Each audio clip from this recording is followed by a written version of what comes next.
বিসমিল্লাহির রহমানির রহিম। আসসালামু আলাইকুম ওয়া রাহমাতুল্লাহি ওয়া বারাকাতুহু। ইন্নাল হামদুলিল্লাহ ওয়াস সালাতু ওয়াস সালামু আলা রাসূলিল্লাহ ওয়া বা'দ। প্রিয় ভাই ও বোনেরা, আল্লাহ রাব্বুল আলামিন কোরআনের মধ্যে বলছেন, ইয়ারফাইল্লাহুল্লাযীনা আমানু মিনকুম ওয়াল্লাযীনা উতুল ইলমা দারাজাত, যে যারা ঈমান এনেছে এবং যাদেরকে আল্লাহ জ্ঞান দিয়েছেন, আল্লাহ তাদেরকে বিশেষ মর্যাদায় ভূষিত করেছেন। এবং রাসূল সাল্লাল্লাহু আলাইহি ওয়াসাল্লাম বলেছেন, তোমরা কোরআন পড়তে থাকো, কোরআন শিখতে থাকো, কোরআন চর্চা করতে থাকো, কারণ ফাইন্নাহু ইয়াতি ইয়াউমাল কিয়ামাতি শাফিআন লিআসহাবিহি, কারণ কোরআন কিয়ামতের দিন যারা কোরআন পড়েছে, পড়িয়েছে, কোরআন শিখেছে, শিখিয়েছে, চর্চা করেছে, চর্চা করিয়েছে, সবার জন্য এই কোরআন সুপারিশ করবে। সুবহানাল্লাহ। তো আমরা প্রিয় ভাই বোনেরা, আমরা আজকে শুরুতেই আমাদের ফুরকান ইনস্টিটিউট কর্তৃক আয়োজিত আপনাদের প্রিয় এই কোর্স 3-in-1 কোরআন শিক্ষা কোর্সের প্রথম যে মডিউলটি আমরা প্রতিদিন আপনাদের সাথে শেয়ার করি, আমরা সেই মডিউলে চলে যাচ্ছি। আশা করছি আপনারা আমার যে প্রেজেন্টেশনটি আপনারা দেখতে পাচ্ছেন। ফুরকান ইনস্টিটিউট এটি হচ্ছে একটি অনলাইন কোরআন একাডেমি ও রিসার্চ ল্যাব। আমরা অনলাইনে কোরআন শেখাই এবং কোরআন শেখানোর বিষয়ে আমরা গবেষণা করে থাকি। আমাদের স্লোগান, আমরা কোরআনের ভুবনে আমরা কোরআন নিয়ে আমরা সবকিছু করতে চাই, পড়তে চাই, কোরআন নিয়ে বাঁচতে চাই, কোরআন নিয়ে আমরা মরতে চাই। 3-in-1 কোরআন শিক্ষা কোর্স লেভেল 1। আজকে আমাদের ক্লাস 7 সহজ তাজবিদ শিক্ষা। ক্লাস 7-এ আজ আমরা যা শিখব, আমরা আজকে ওয়াজিব গুন্না পরিচিতি ও মাস্ক। ওয়াজিব গুন্না শিখব। ওয়াজিব গুন্না আসলে কি জিনিস, ওয়াজিব গুন্না কিভাবে করতে হয়, কেন করতে হয়, এবং কোরআনের মধ্যে ওয়াজিব গুন্নাগুলো কিভাবে হচ্ছে। আমরা কিন্তু শুধুমাত্র আপনাদেরকে থিওরি শিখিয়ে আমরা আপনাদেরকে ছেড়ে দেওয়ার চেষ্টা করব না। আমরা আপনাদেরকে থিওরির পাশাপাশি প্র্যাকটিক্যালি কোরআন যখন আপনি পড়ছেন তখন আপনি ওয়াজিব গুন্নাটা করবেন কিভাবে, সেটিও আমরা আপনাকে ইনশাআল্লাহ আজকে ক্লাসের প্রথম মডিউলে আপনাদেরকে আমরা দেখিয়ে দেওয়ার চেষ্টা করব। আমার প্রিয় ভাই ও বোনেরা, আমরা এরপর সূরা ফালাক ও সূরা নাসের মস্ত করার চেষ্টা করব ইনশাআল্লাহ।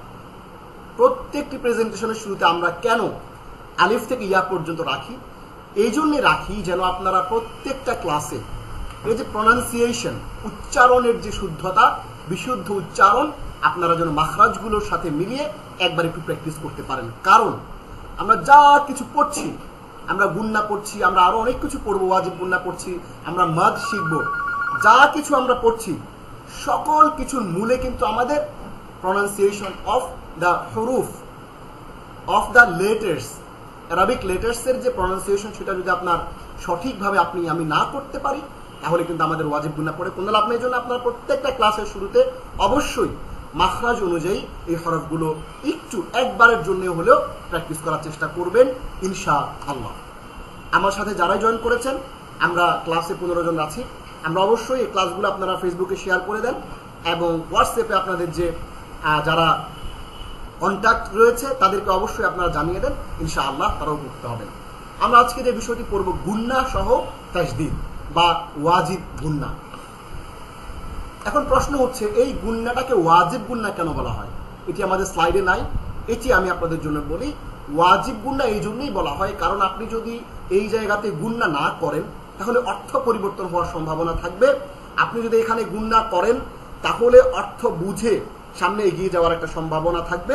আপনি যদি এখানে গুন্না করে পড়েন, একটা ব্যঞ্জনা তৈরি হবে, একটা খুব সুন্দর টোন সৃষ্টি হবে। এই জন্য আসলে ওয়াজিব গুন্নার ব্যবস্থা, এবং এটি অনেক বড় গুরুত্বপূর্ণ একটি বিষয়, এবং এটি আপনি যদি গুন্না মিস করেন আপনার গুনাহ হবে। গুন্না সহ তাজদীদ বা ওয়াজিব গুন্না, দেখুন আমরা যদি এখানে ওয়ান এই গ্রুপের মধ্যে যদি পড়েন, আম্মা, আব্বা, দেখেন আব্বার মধ্যে কিন্তু কোনো গুন্না নাই। আউয়া, আউয়ার মধ্যে কোনো গুন্না নাই। আফফা, আফফার মধ্যে কোনো গুন্না কিন্তু নাই। আমরা আপনাদেরকে হরকতের উচ্চারণ শিখিয়েছি, আমরা আপনাদেরকে শিখিয়েছি তাজদীদের উচ্চারণ গত ক্লাসে। এখন যদি আমরা বলি হামজা মিম জবর আম, মিম জবর মা, আম্মা, কিন্তু আপনি এখানে আব্বা করছেন না, মানে গুন্না করে পড়ছেন না আব্বার মধ্যে, আউয়ার মধ্যে বা আফফার মধ্যে, আপনি গুন্না করে পড়ছেন আম্মার মধ্যে। তাহলে কেবলমাত্র 2 স্থানে আমরা গুন্না সহ তাসদীদ বা ওয়াজিব গুন্না পেয়ে থাকি, সেটি কি মিম এবং নুনের উপরে। তাহলে দেখেন এইখানে আমরা যদি পড়ি দ্বিতীয় শব্দের দ্বিতীয় ভাগের মধ্যে আচ্ছা, আজ্জা, আল্লাহ, আত্তা, আদ্দা, আত্ত, আজ্জা, আচ্ছা, আস, আল্লাহ, আন্না, এই যে নুনের উপর তাসদীদ যখন হলো তখন আপনাকে কিন্তু গুন্না করতে হবে, আল্লাহ গুন্না নাই। ঠিক তেমনি এখানে দেখেন আজ্জা, আশা, আইয়া, আব্দ, আক্কা, আক্ক, আ, আহা, আহা, আহ, আহা। তাহলে দেখেন আমরা যে জিনিসটা এখান থেকে বুঝতে পারলাম সেটি হলো, সেই বিষয়টি হচ্ছে কি, সেটি হলো যখন মিম বা নুনের উপর তাসদীদ থাকে তখন তা গুন্না করে পড়তে হয়। অর্থাৎ আপনি যেখানেই নুন বা মিমের উপর তাসদীদ দেখবেন আপনি সেখানেই গুন্না করবেন, সেখানেই গুন্না করবেন। গুন্না আপনার নাকের মাধ্যমে। গুন্না জিনিসটা কি? অনেকে জিজ্ঞেস করেন যে গুন্না কি। গুন্না হচ্ছে আপনার নাকের মাধ্যমে একটি ধ্বনি তৈরি হবে, একটা সাউন্ড তৈরি হবে নাকের ভেতর থেকে, এবং এটাকে দ্বিগুণ টানতে হবে। আম্মা, অর্থাৎ নর্মালি মিমের যে উচ্চারণ সেটাকে ডবল করে দিতে হবে। আম্মা, আন্না।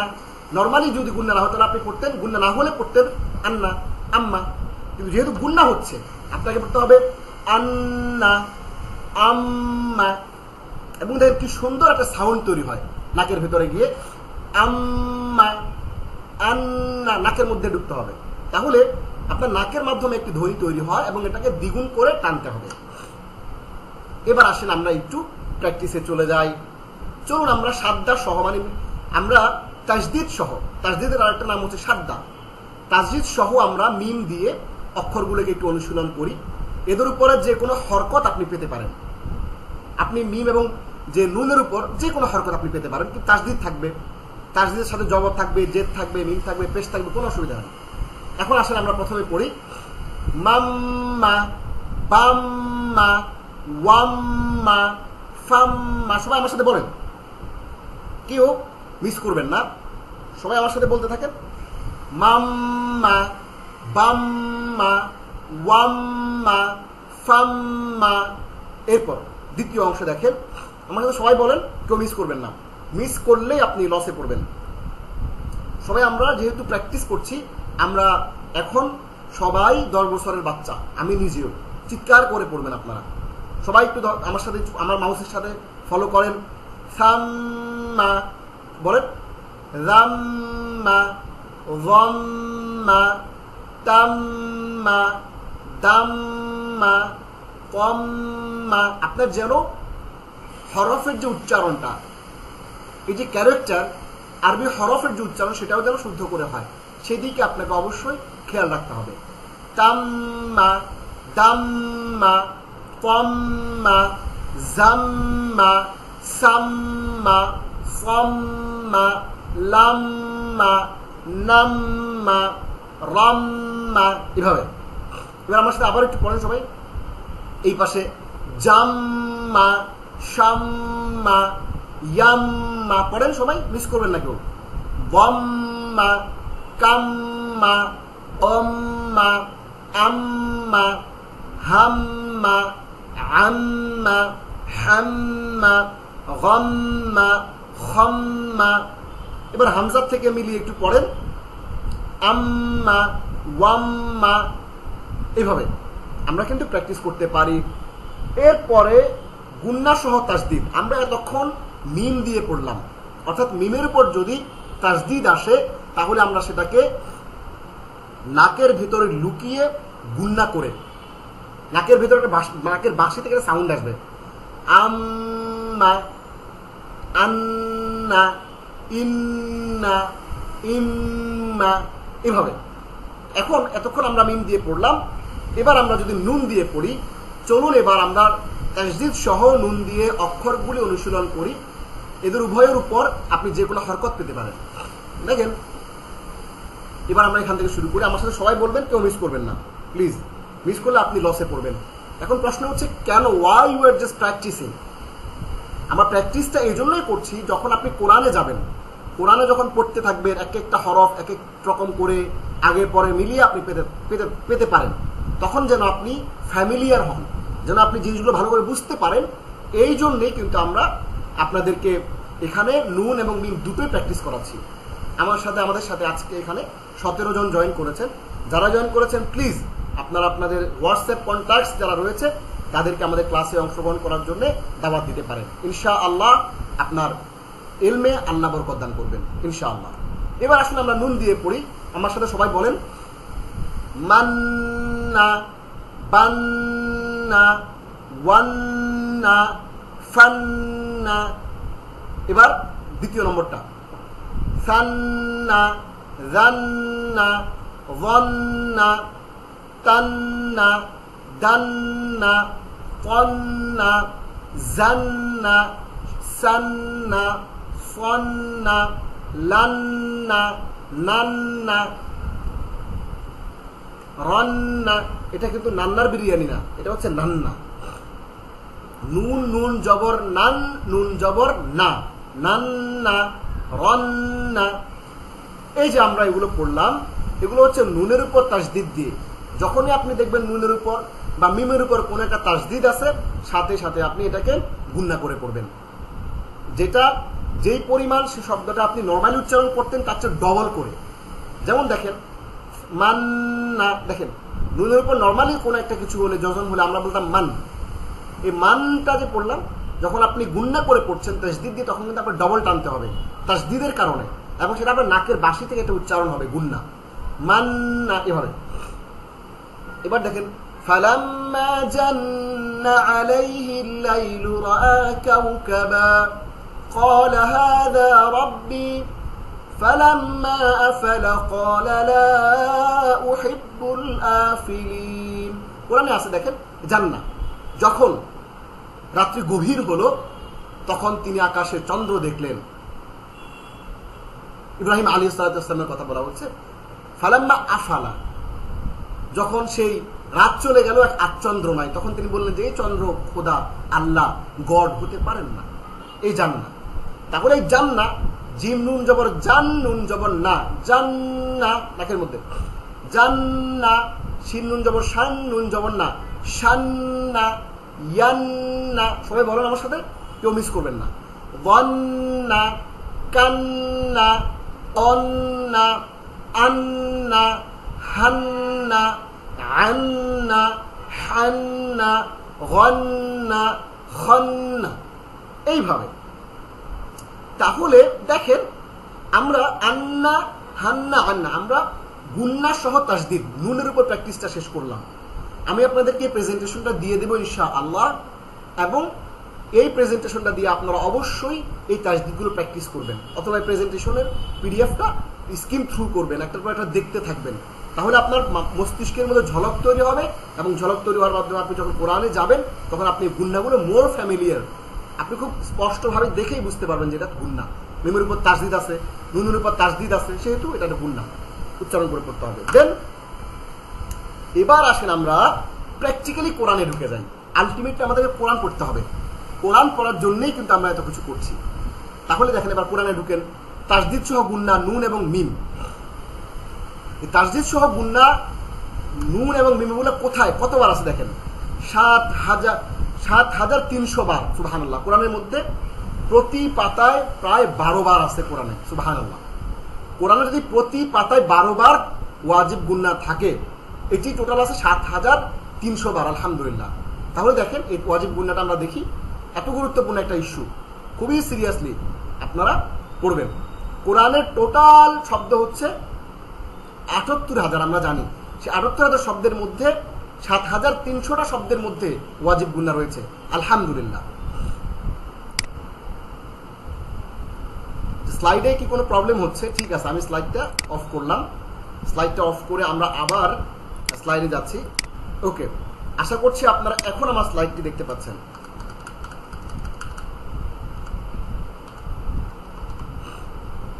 আমার স্লাইডটি আশা করছি এখন দেখতে পাচ্ছেন। যদি তারপরেও আমার স্লাইডটি আপনারা না দেখে থাকেন, দেখতে কোনো অসুবিধা হয়,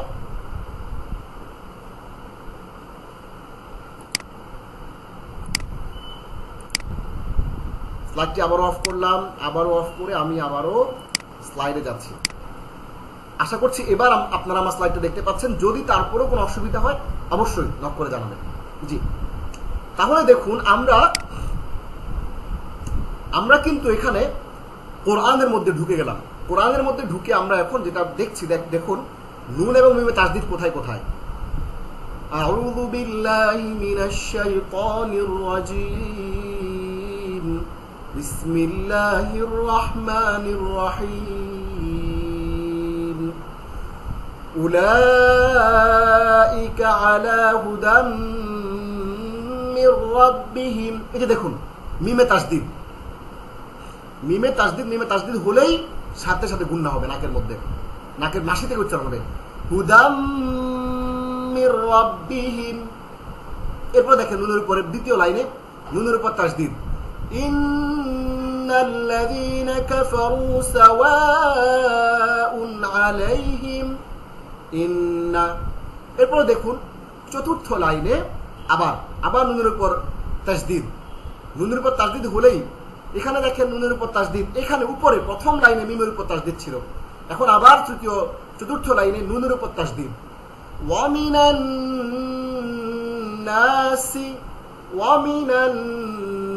নাসি, এরপরে মান ইয়াকুলু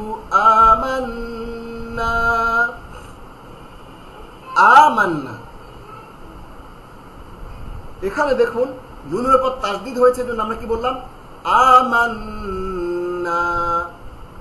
আবার দেখুন ফি কুলুবিহিম মারাদু, এই যে মিমের উপর তাসদিদ হয়েছে এজন্য আমরা গুণনা করলাম, এটাকে বলা হয় ওয়াজিব গুণনা।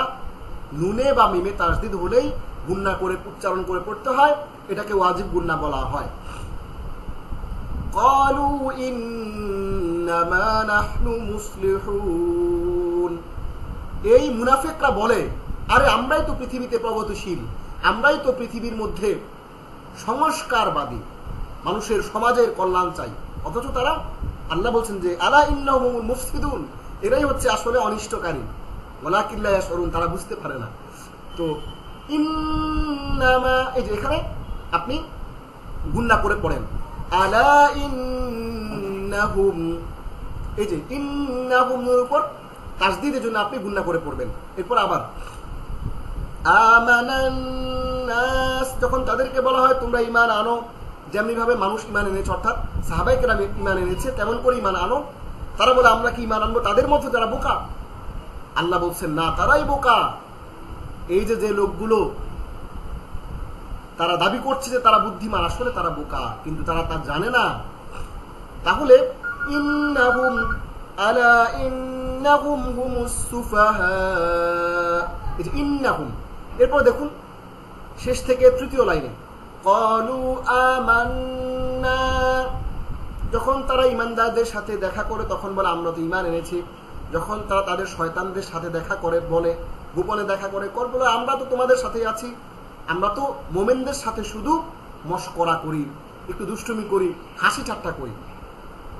এরপর আল্লাহ বলছেন যে আল্লাহ তাদের সাথে হাসি ঠাট্টা করেন এবং তাদেরকে তাদের যে অবাধ্যচারণ এটার মধ্যে তাদেরকে ছুঁড়ে ফেলে দেন আল্লাহ, এবং তারা এখানে বিচরণ করতে থাকে, তারা জীবনকে উপভোগ করতে থাকে, কিন্তু আখিরাতে তাদের কোনো অংশ নাই, আখিরাতে কিছুই পাবে না।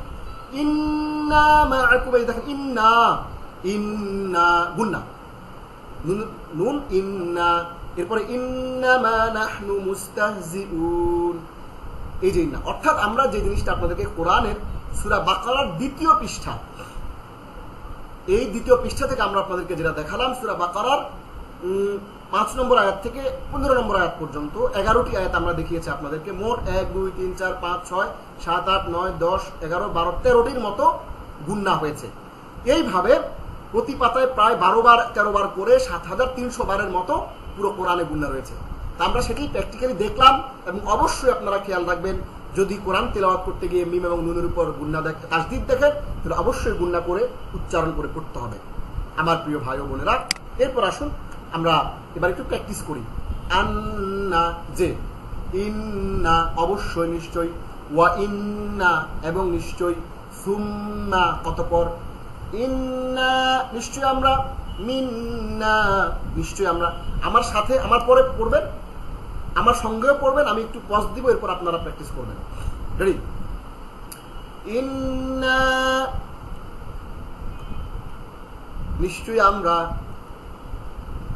মিন্না, নিশ্চয়ই আমরা, মিম্মা, কি হতে, আম্মা, যা কিছু হতে, লাম্মা, যখন, ওয়া আম্মা, এবং ব্যাপার, কুন্না, আমরা ছিলাম, আমান্না, আমরা ঈমান এনেছিলাম। আমি বলবো, আমার সাথে বলবেন, আবার থামবো, আবার বলবেন অর্থ সহ, এভাবে। ফালাম্মা, গুন্না করে, যে গুন্নায় প্র্যাকটিস করছি আমরা। ফালাম্মা, অতএব যখন,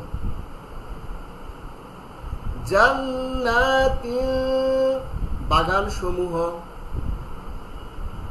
ইন্নামা, প্রকৃত পক্ষে,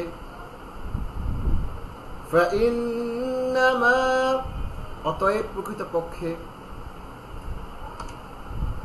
ইন্নাহু, নিশ্চয়ই সে, ইন্নাহুম, নিশ্চয়ই তারা, ইন্নাকা, নিশ্চয়ই আপনি, ইন্নাকুম, নিশ্চয়ই তোমরা। এখন আমরা যে কাজটি করব সেটি হলো আজকের মশক।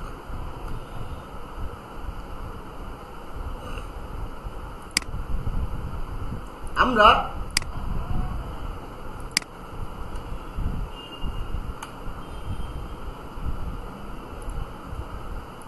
আবারও আমাদের প্রেজেন্টেশন স্লাইডে চলে যাচ্ছি। আমরা এখানে আপনাদেরকে আজকে আমাদের ওয়াজিব গুন্না যে প্র্যাকটিস সেটি শেষ। এই পর্যায়ে আমরা আপনাদের সাথে সূরা ফালাক এবং আজকে সূরা নাস, এই দুটি আমরা মশক করব। আমরা আপনাদের এই কথা দিয়েছিলাম যে আমরা আমাদের ক্লাসে টোটাল 15টি ক্লাসে লেভেল 1-এ 15টি ক্লাস এবং লেভেল 2-তে রয়েছে আমাদের আরো 15টি ক্লাস। এই লেভেল 1-এ 15টি ক্লাসে আমরা আপনাদেরকে সূরা ফাতিহা থেকে সূরা ফিল পর্যন্ত প্র্যাকটিস করিয়ে দেওয়ার চেষ্টা করবো ইনশাআল্লাহ। এরপরের ক্লাসগুলোতে আরো অ্যাডভান্স লেভেলে আমরা ইনশাআল্লাহ চলে যাব। আজকের মাস সূরা ফালাক। আমরা সূরা ফালাকটা শুরু করি। আমি বলবো, তারপর আপনারা বলবেন। আউযু বিল্লাহি মিনাশ শাইতানির রাজীম।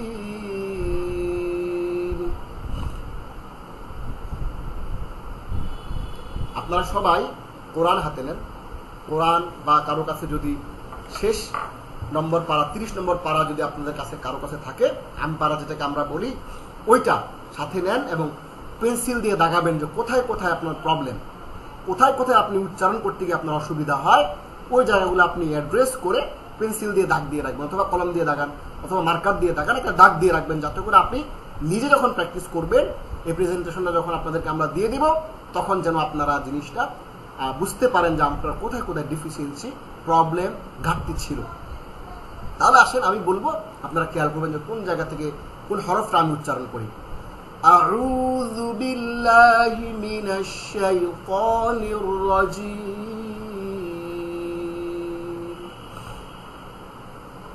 আবার আউযু বিল্লাহি মিনাশ শাইতানির রাজীম।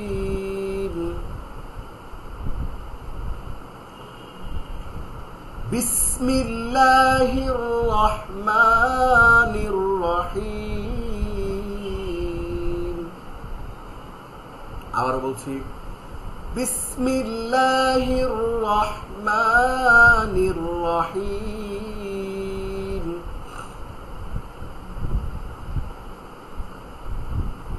এবার শুরু করলাম।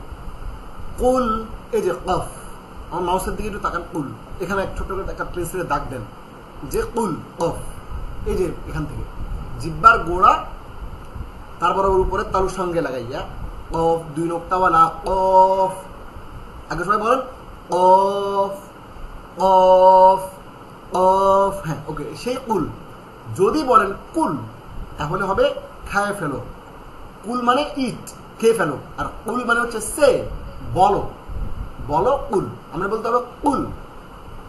কি বলবো আমরা সবাই একটু বলেন, কুল, কফ পেশ উ, কফ লাম পেশ কুল, কুল। আমরা বলবো কি কুল। কুল আউযু বিরাব্বিন, না আমরা আজকে ফালাক করছি, ওকে। কুল আউযু বিরাব্বিল ফালাক, কুল আউযু। এবার হামজার সাথে বা, অনেকে আউ হামজার সাথে আইনটাকে মিলিয়ে ফেলে, মেলানো যাবে না। কুল, ওকে। কুল আউযু জাল, কুল আউযু বিরাব্বিল ফালাক, কফ। এইখানে শুরুও কফ দিয়ে, শেষও কফ দিয়ে। এই কফের মধ্যে ধাক্কা দিবেন একটা। কুল আউযু বিরাব্বিল ফালাক। আমি থামলাম, এই থামার সময় আপনারা একটু বলবেন কুল আউযু বিরাব্বিল ফালাক। আবারও বলছি কুল আউযু বিরাব্বিল ফালাক।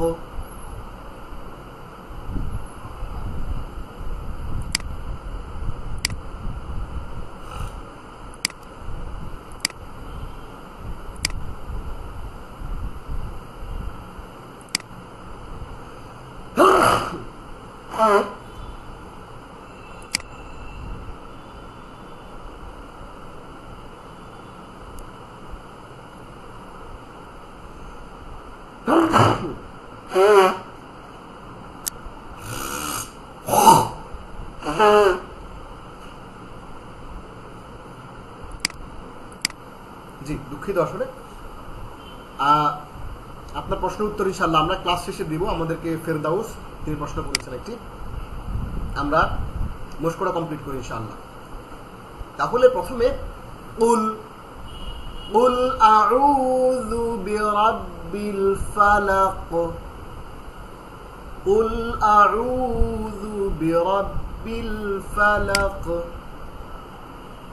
কুল হামজা এরপর আইন, আউ। সবাই বলেন দেখি আউ, আউ বলেন সবাই দেখি একটু, আউ আউ। কুল আউযু বিরাব্বিল ফালাক, কুল আউযু বিরাব্বিল ফালাক। এবার দ্বিতীয় আয়াতটা, মিন শাররি মা খালাক। মিন গুণনা করতে হবে নাকের মধ্যে। আমরা এটা কায়দারা আপনাদেরকে পড়াবো, এটা হচ্ছে ইকফা। আমরা কায়দারা আপনাদেরকে ইনশাআল্লাহ ক্লাসে পড়ানোর চেষ্টা করব। মিন শাররি মা খালাক, মিন গুণনা, মিন শাররি মা খালাক। এই আয়াতে কোনো কঠিন নাই, শুধু এখানে আপনি গুণনা করবেন ইকফা নাকের মধ্যে লুকিয়ে, আর এখানে কফে খলাকের কফ, মিন শাররি মা খালাক। সেম এখানেও একই রকম ইকফা গুণনা। ওয়া মিন শাররি গাসিকিন, এখানে কফ, গাসিকিন ইযা, এখানেও কফ, ইযা ওয়াকাব, ধাক্কা দিন একটা, ওয়াকাব। আবার বলছি আমি, আমার সাথে বলবেন, আমার পরে বলবেন। وَمِن شَرِّ غَاسِقٍ إِذَا وَقَبَ।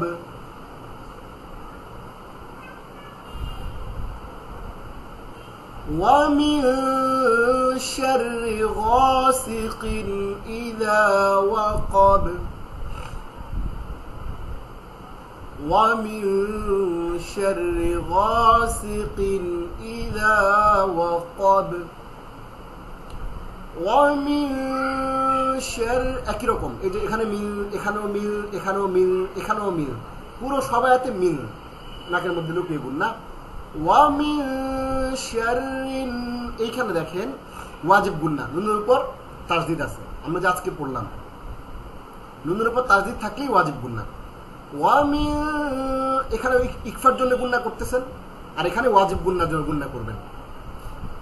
দেখেন এই ফায়ের উপর তাসদিদ থাকলে কোনো গুণনা হবে না, সিম্পলি পড়ে চলে যাবেন। আর এখানে আইনটার খেয়াল রাখবেন, আর অফ অফ খেয়াল রাখবেন, তাইলে হবে। দাগ দিয়ে রাখেন প্রয়োজনে। وَمِن شَرِّ النَّفَّاثَاتِ فِي الْعُقَدِ। সবাই পড়েন। وَمِن شَرِّ النَّفَّاثَاتِ فِي الْعُقَدِ। আবারও সবাই একসাথে। وَمِن شَرِّ النَّفَّاثَاتِ فِي الْعُقَدِ وَمِن شَرِّ حَاسِدٍ إِذَا حَسَدَ। এই যে হাসিদিন ইদা, এটাও একটা কায়দা, ইজহার, এটা আমরা পড়বো ইনশাআল্লাহ আমাদের ক্লাসে। আবার একটু আসি। وَمِن شَرِّ মাঝখানে হরফ এই যেখান থেকে। وَمِن شَرِّ حَاسِدٍ إِذَا، এই যে হা, إِذَا حَسَدَ। সবাই একটু বলুন। وَمِن شَرِّ حَاسِدٍ إِذَا حَسَدَ وَمِن شَرِّ حَاسِدٍ إِذَا حَسَدَ। ওকে, আমরা তাহলে সূরা ফালাক মশ করলাম। আপনারা অবশ্যই মশ করবেন।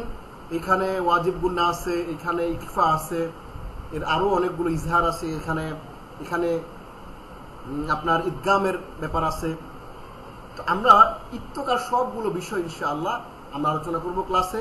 আজকে আমরা যেভাবে প্র্যাকটিস করলাম এভাবে ইনশাআল্লাহ আপনারা প্র্যাকটিস করতে থাকবেন। এরপরে শেষ আমাদের লাস্ট সূরাটা প্র্যাকটিস করে আমরা পরবর্তী আমাদের যে মডিউলটি রয়েছে আন্ডারস্ট্যান্ড কোরআন, ওটাতে ঢুকে যাব। তাহলে সূরা নাসটা আমরা পড়ি। আউযু বিল্লাহি মিনাশ শাইতানির রাজীম। বিসমিল্লাহির রহমানির রহিম। কুল, কফ সেম, ওখানে যে কুল পড়েছেন কুল আউযু বিল ফালাকের মধ্যে সেম, এখানেও সেম। কুল আউযু বিরাব্বিন নাস, এই যে বিরাব্বিন নাস। কুল, কুল মানে বলো। কুল আউযু একই রকম, হামজা আইন। আউ, সবাই বলেন দেখি। আউযু আউযু আউযু। কুল আউযু বিরাব্বিন নাস মালিক। স্লাইড ঠিক করেন। আচ্ছা, স্লাইডটা কি হ্যাং হয়ে গেছে না? ওকে, আমি স্লাইডটা ঠিক করছি। ধন্যবাদ, জাযাকাল্লাহ।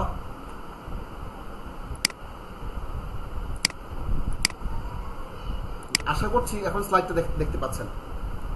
সূরা নাস, জি, শুকরিয়া।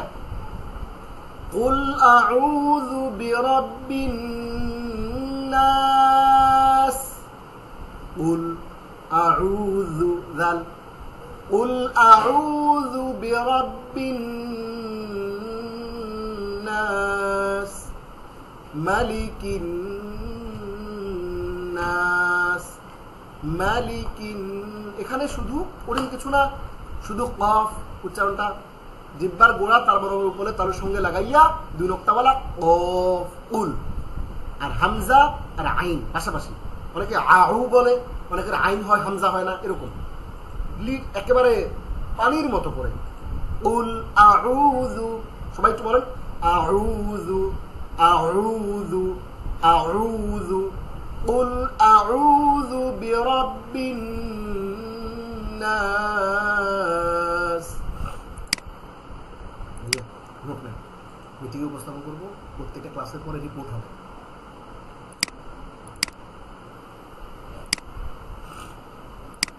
জি, আশা করছি দেখতে পাচ্ছেন।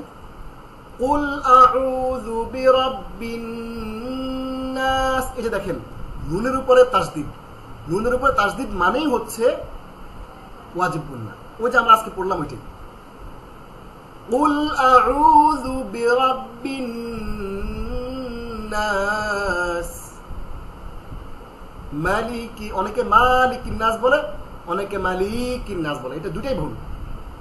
হরকতের উচ্চারণ তাড়াতাড়ি করিতে হয়। এক জবর এক জের এক পেশকে হরকত বলে, হরকতের উচ্চারণ তাড়াতাড়ি করিতে হয়, আপনাদেরকে শিখিয়েছি। সো মালিকিন নাস, খুব সুইফটলি, মালিকিন নাস ইলাহিন।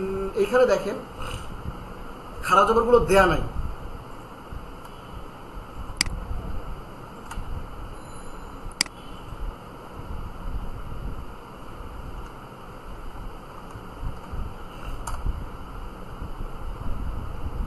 এখানে এখন মনে হয় আসবে, আচ্ছা দেখছি, তারপরেও আশা করছি দেখতে পাচ্ছেন।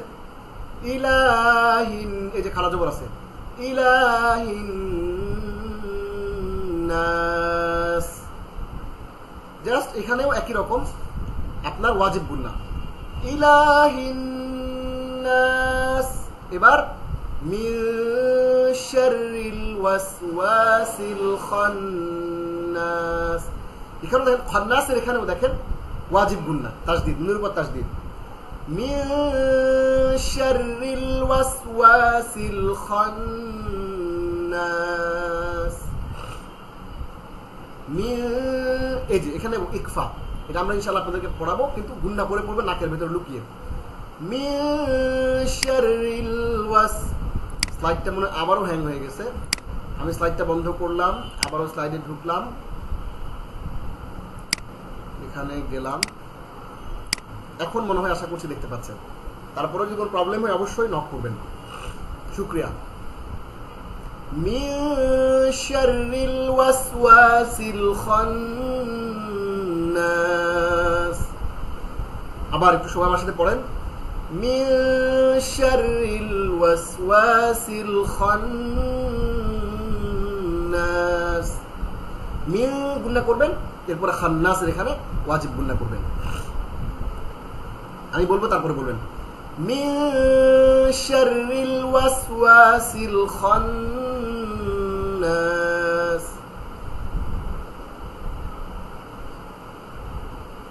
এবার এখানেও ওয়াজিব গুন্না নাসের এখানে, এরপর জাস্ট খেয়াল রাখবেন একটু, অনেকে বলে ইসু বিসু ফিসুদুন নাস, না, ইউএস উইসু বলবো।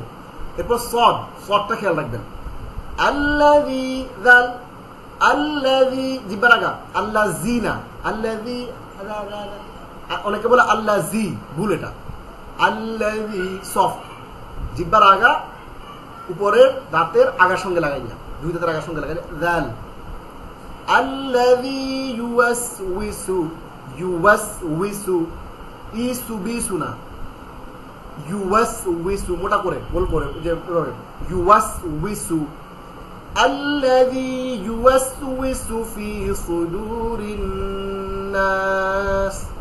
আবার বলছি, আল্লাযী ইউওয়াসউইসু ফি সুদুরিন নাস। সবাই বলেন দেখি একটু, আল্লাযী ইউওয়াসউইসু ফি সুদুরিন নাস। আবার একটু বলেন, বলছি আমি আবারও, আল্লাযী ইউওয়াসউইসু ফি সুদুরিন নাস মিনাল জিন্নাতি ওয়ান নাস, মিনাল জিন্নাতি ওয়ান নাস। সাদাকাল্লাহুল আযীম। ওকে, তাহলে আজকে আমাদের প্র্যাকটিস এ পর্যন্ত, ইনশাআল্লাহ পরবর্তী সেশনে আবার আপনাদের সঙ্গে দেখা হবে। আমরা এই সেশনটা, আমাদের আজকের প্রেজেন্টেশনের যে পার্ট, এই পার্টটা আমরা এখানেই শেষ করছি, এই মডিউলটা আমরা এখানেই শেষ করছি। এরপরে আমরা পরের মডিউলে চলে যাচ্ছি। আমরা আজকে আপনাদের সাথে যে মডিউলটা নিয়ে আলোচনা করব সেটি হচ্ছে খুব ইন্টারেস্টিং একটি মডিউল। সেটি হচ্ছে আমাদের 3-in-1 কোরআন শিক্ষা কোর্সের দ্বিতীয় অংশটি। সেটি হচ্ছে আমরা আন্ডারস্ট্যান্ড কোরআন, কোরআনকে বুঝতে চাই, শব্দে শব্দে কোরআনকে কীভাবে বুঝবো। আমরা আপনাদেরকে আরবি গ্রামার শিখিয়েছি,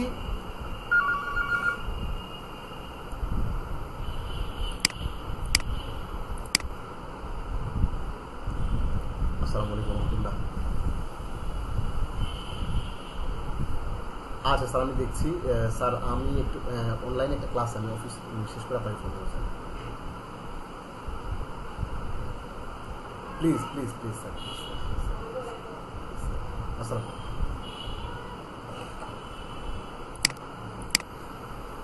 আমরা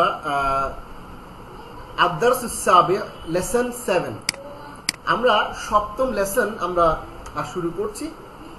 লেসন 7। আজ আমরা সূরা ফাতিহার কিছু অংশ অর্থ সহ শব্দে শব্দে শিখবো ইনশাআল্লাহ। সূরা ফাতিহাটা হচ্ছে কোরআনের উম্মুল কিতাব, যে কোরআনের প্রাণ একেবারে, মানে যেটার মধ্যে বলা হয়, হাদিসের মধ্যে আসছে যে সূরা ফাতিহাটা পুরো কোরআনের যে মেইন মেসেজগুলো সূরা ফাতিহার মধ্যে আছে। এবং সালাতের মধ্যে আমরা প্রত্যেকটা রাকাতের মধ্যে আমরা সূরা ফাতিহাটা পড়ে থাকি। এই সেই সূরা ফাতিহাটা কোরআনের প্রথম, এবং এই কোরআনের প্রথম সূরাটা নিয়ে আমরা আলোচনা করছি। আমরা গত ক্লাসে আপনাদেরকে আউযু বিল্লাহি মিনাশ শাইতানির রাজিম, বিসমিল্লাহির রহমানির রহিম, আলহামদুলিল্লাহি রাব্বিল আলামিন, আর রহমানির রহিম, আর রহমানির রহিম পর্যন্ত আমরা পড়েছি। শব্দে শব্দে ভেঙে ভেঙে সেই অংশগুলোর রিফ্লেকশন আমাদের ব্যক্তিগত জীবনে সালাতের মধ্যে কি হওয়া উচিত, কি রিয়েলাইজেশন হওয়া উচিত আমাদের, সে বিষয় নিয়ে আমরা আপনাদের সাথে কথা বলেছি। আমরা এখন আপনাদের সামনে যেটি বলবো আজকে, মালিক ইয়াউমিদ্দিন। মালিক ইয়াউমিদ্দিন থেকে শুরু করে আমরা ইহদিনাস সিরাতাল মুস্তাকিম, মালিক ইয়াউমিদ্দিন, ইয়াকা না'বুদু ওয়া ইয়াকা নাস্তাঈন, ইহদিনাস সিরাতাল মুস্তাকিম। আমরা আজকে 3টি আয়াত নিয়ে আপনাদের সাথে আলোচনা করব। আয়াতের শব্দে শব্দে অর্থ, এই শব্দগুলো কোরআনে কতবার এসেছে, এবং এই শব্দগুলোর যে ডেরিভেটিভস, যে কনজুগেশন, শব্দ ভেঙে ভেঙে কিভাবে কতবার আসছে, এবং সেগুলোর রিয়েলাইজেশন, রিফ্লেকশন আমাদের জীবনে কি হওয়া উচিত, ইত্তকার বিষয় নিয়ে আজকে আমরা আপনাদের সামনে ইনশাআল্লাহ এই দ্বিতীয় মডিউলটা উপস্থাপন করার চেষ্টা করব ইনশাআল্লাহ। প্রিয় ভাই ও বোনেরা, যারা আমাদের সাথে জয়েন করেছেন সবাইকে শুকরিয়া জানাচ্ছি। আমরা সূরা ফাতিহা শুরু করছি। আউযু বিল্লাহি মিনাশ শাইতানির রাজিম। এবার আমরা সূরা ফাতিহার এই অংশে, মালিক ইয়াউমিদ্দিন, প্রতিফল দিবসের মালিক। আমরা মালিক শব্দটা ব্যবহার করি, খুব কমন। বাড়ির মালিক, গাড়ির মালিক, এই যে মালিক বলি, ফ্ল্যাটের মালিক, এই যে মালিক, মালিক শব্দটা একটা আরবি শব্দ। মালিক, এই মালিক মানে হচ্ছে মালিক। মালিক মানে মালিক, মানে যে এটার ওনার, যে এটার যার প্রোপাইটার, যে সত্ত্বাধিকারী, সে হচ্ছে মালিক। তাহলে ইয়াউম, ইয়াউম হচ্ছে দিনের। ইয়াউম শব্দটি হচ্ছে সিঙ্গুলার, এক বচন। আপনারা দেখতে পাচ্ছেন স্ক্রিনে, আশা করছি দেখতে পাচ্ছেন। ইয়াউমুন এটি হচ্ছে সিঙ্গুলার, এক বচন, আর আইয়ামুন হচ্ছে বহু বচন, এটির প্লুরাল ফর্ম। এই ইয়াউমুন এবং আইয়ামুন, সিঙ্গুলার এবং প্লুরাল, এই দুটি ফর্ম মিলিয়ে কোরআনে আসছে কতবার বলেন? 393 বার আসছে, আলহামদুলিল্লাহ। অর্থাৎ পুরো কোরআনে 393 বার এই ইয়াউমুন এবং আইয়ামুনটি এসছে, আলহামদুলিল্লাহ। আমি যদি স্লাইডে আবার প্রবলেম হয়েছে, আমরা স্টপ করলাম স্লাইডটা, আমরা আবার স্লাইডে যাচ্ছি। আশা করছি এখন দেখতে পাচ্ছেন। তারপরেও যদি কোনো অসুবিধা হয় তাহলে অবশ্যই জানাবেন। জি, শুকরিয়া।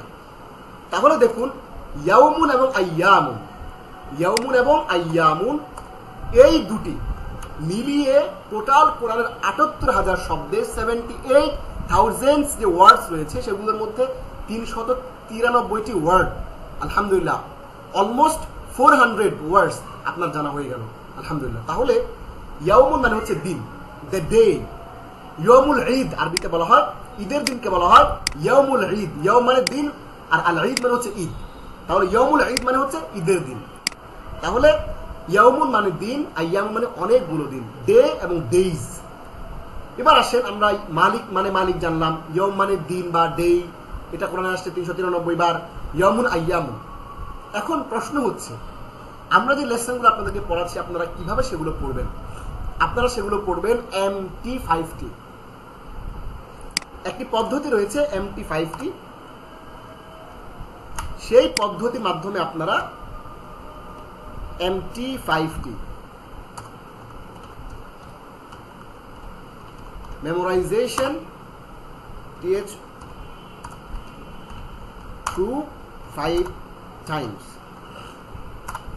অর্থাৎ আপনি আমাদের এই ইস্যুগুলো, এই বিষয়গুলো আপনি 5 বার পড়বেন। আমি একটু দেখিয়ে দিই আপনাদের কিভাবে 5 বার পড়বেন। অনেকে বুঝতে পারেন না যে কিভাবে মুখস্থ করব। যেমন দেখেন, মালিক, আপনি পড়বেন মালিক মানে হচ্ছে মালিক, মালিক মানে হচ্ছে মালিক, 5 বার পড়বেন। ইয়াউমুনটাকে বলবেন 5 বার, ইয়াউমুন দিন, ইয়াউমুন দিনের, ইয়াউমুন দিনের, ইয়াউমুন দিনের 5 বার পড়বেন। এরপরে বলবেন আইয়া, ইয়াউমুন আইয়ামুন 5 বার, ইয়াউমুন আইয়ামুন, ইয়াউমুন আইয়ামুন, ইয়াউমুন আইয়ামুন, ইয়াউমুন আইয়ামুন, ইয়াউমুন আইয়ামুন, ইয়াউমুন আইয়ামুন 5 বার। এই 5 টাইমস, এটি হচ্ছে আমার নিজস্ব আবিষ্কার। এই 5 হচ্ছে এমন একটি ইউনিক ওয়ার্ড, এমন একটি ইউনিক লেটার, এমন একটি ইউনিক ব্যাপার যে আপনি যদি 5 বার যে কোনো কারো নাম 5 বার বলেন, আপনার মস্তিষ্কের মধ্যে যে ফ্ল্যাশগুলো তৈরি হবে 5 বার, এই 5 বার ফ্ল্যাশ তৈরি হওয়ার মাধ্যমে উচ্চারণ করে ভিজুয়ালাইজ করে যদি পড়েন ইয়াউমুন দিন, তাহলে আপনার অনেক মনে থাকবে এবং মুখস্থ হয়ে যাবে। যদি না হয়, যদি 5 বারে কাজ না হয়, 10 বার পড়বেন, মানে দ্বিতীয়বার আবার 5 বার পড়বেন, আবার অ্যাগেন এন্ড অ্যাগেন 5 বার করে পড়তে থাকবেন, হয়তো 2 বার 3 বার আপনার মুখস্থ হয়ে যাবে। ওকে, সো ইয়াউমুল ঈদ যেটি দেখছেন আপনারা, এটিকে আপনারা চাইলে এভাবে 5 টাইমস 5 বার এই নাম এভাবে আপনারা কিন্তু ইচ্ছা করলে পড়তে পারেন। যেমন ইয়াউমুল ঈদ, ঈদের দিন, ইয়াউমুল ঈদ, ঈদের দিন, জবরজের দিয়ে দিয়েছে আপনাদের জন্য, এভাবে 5 বার করে আপনারা পড়বেন। এবার আসুন দিন। আর দিন মানে হচ্ছে জীবন ব্যবস্থা, লাইফস্টাইল, লিভিং সিস্টেম, লাইফস্টাইল আর বিচার। আর দিনের আরেকটি অর্থ হচ্ছে বিচার। তাহলে এবার আসুন মালিক ইয়াউমিদ্দিন, বিচার বা প্রতিফল, বিচার বা প্রতিফল।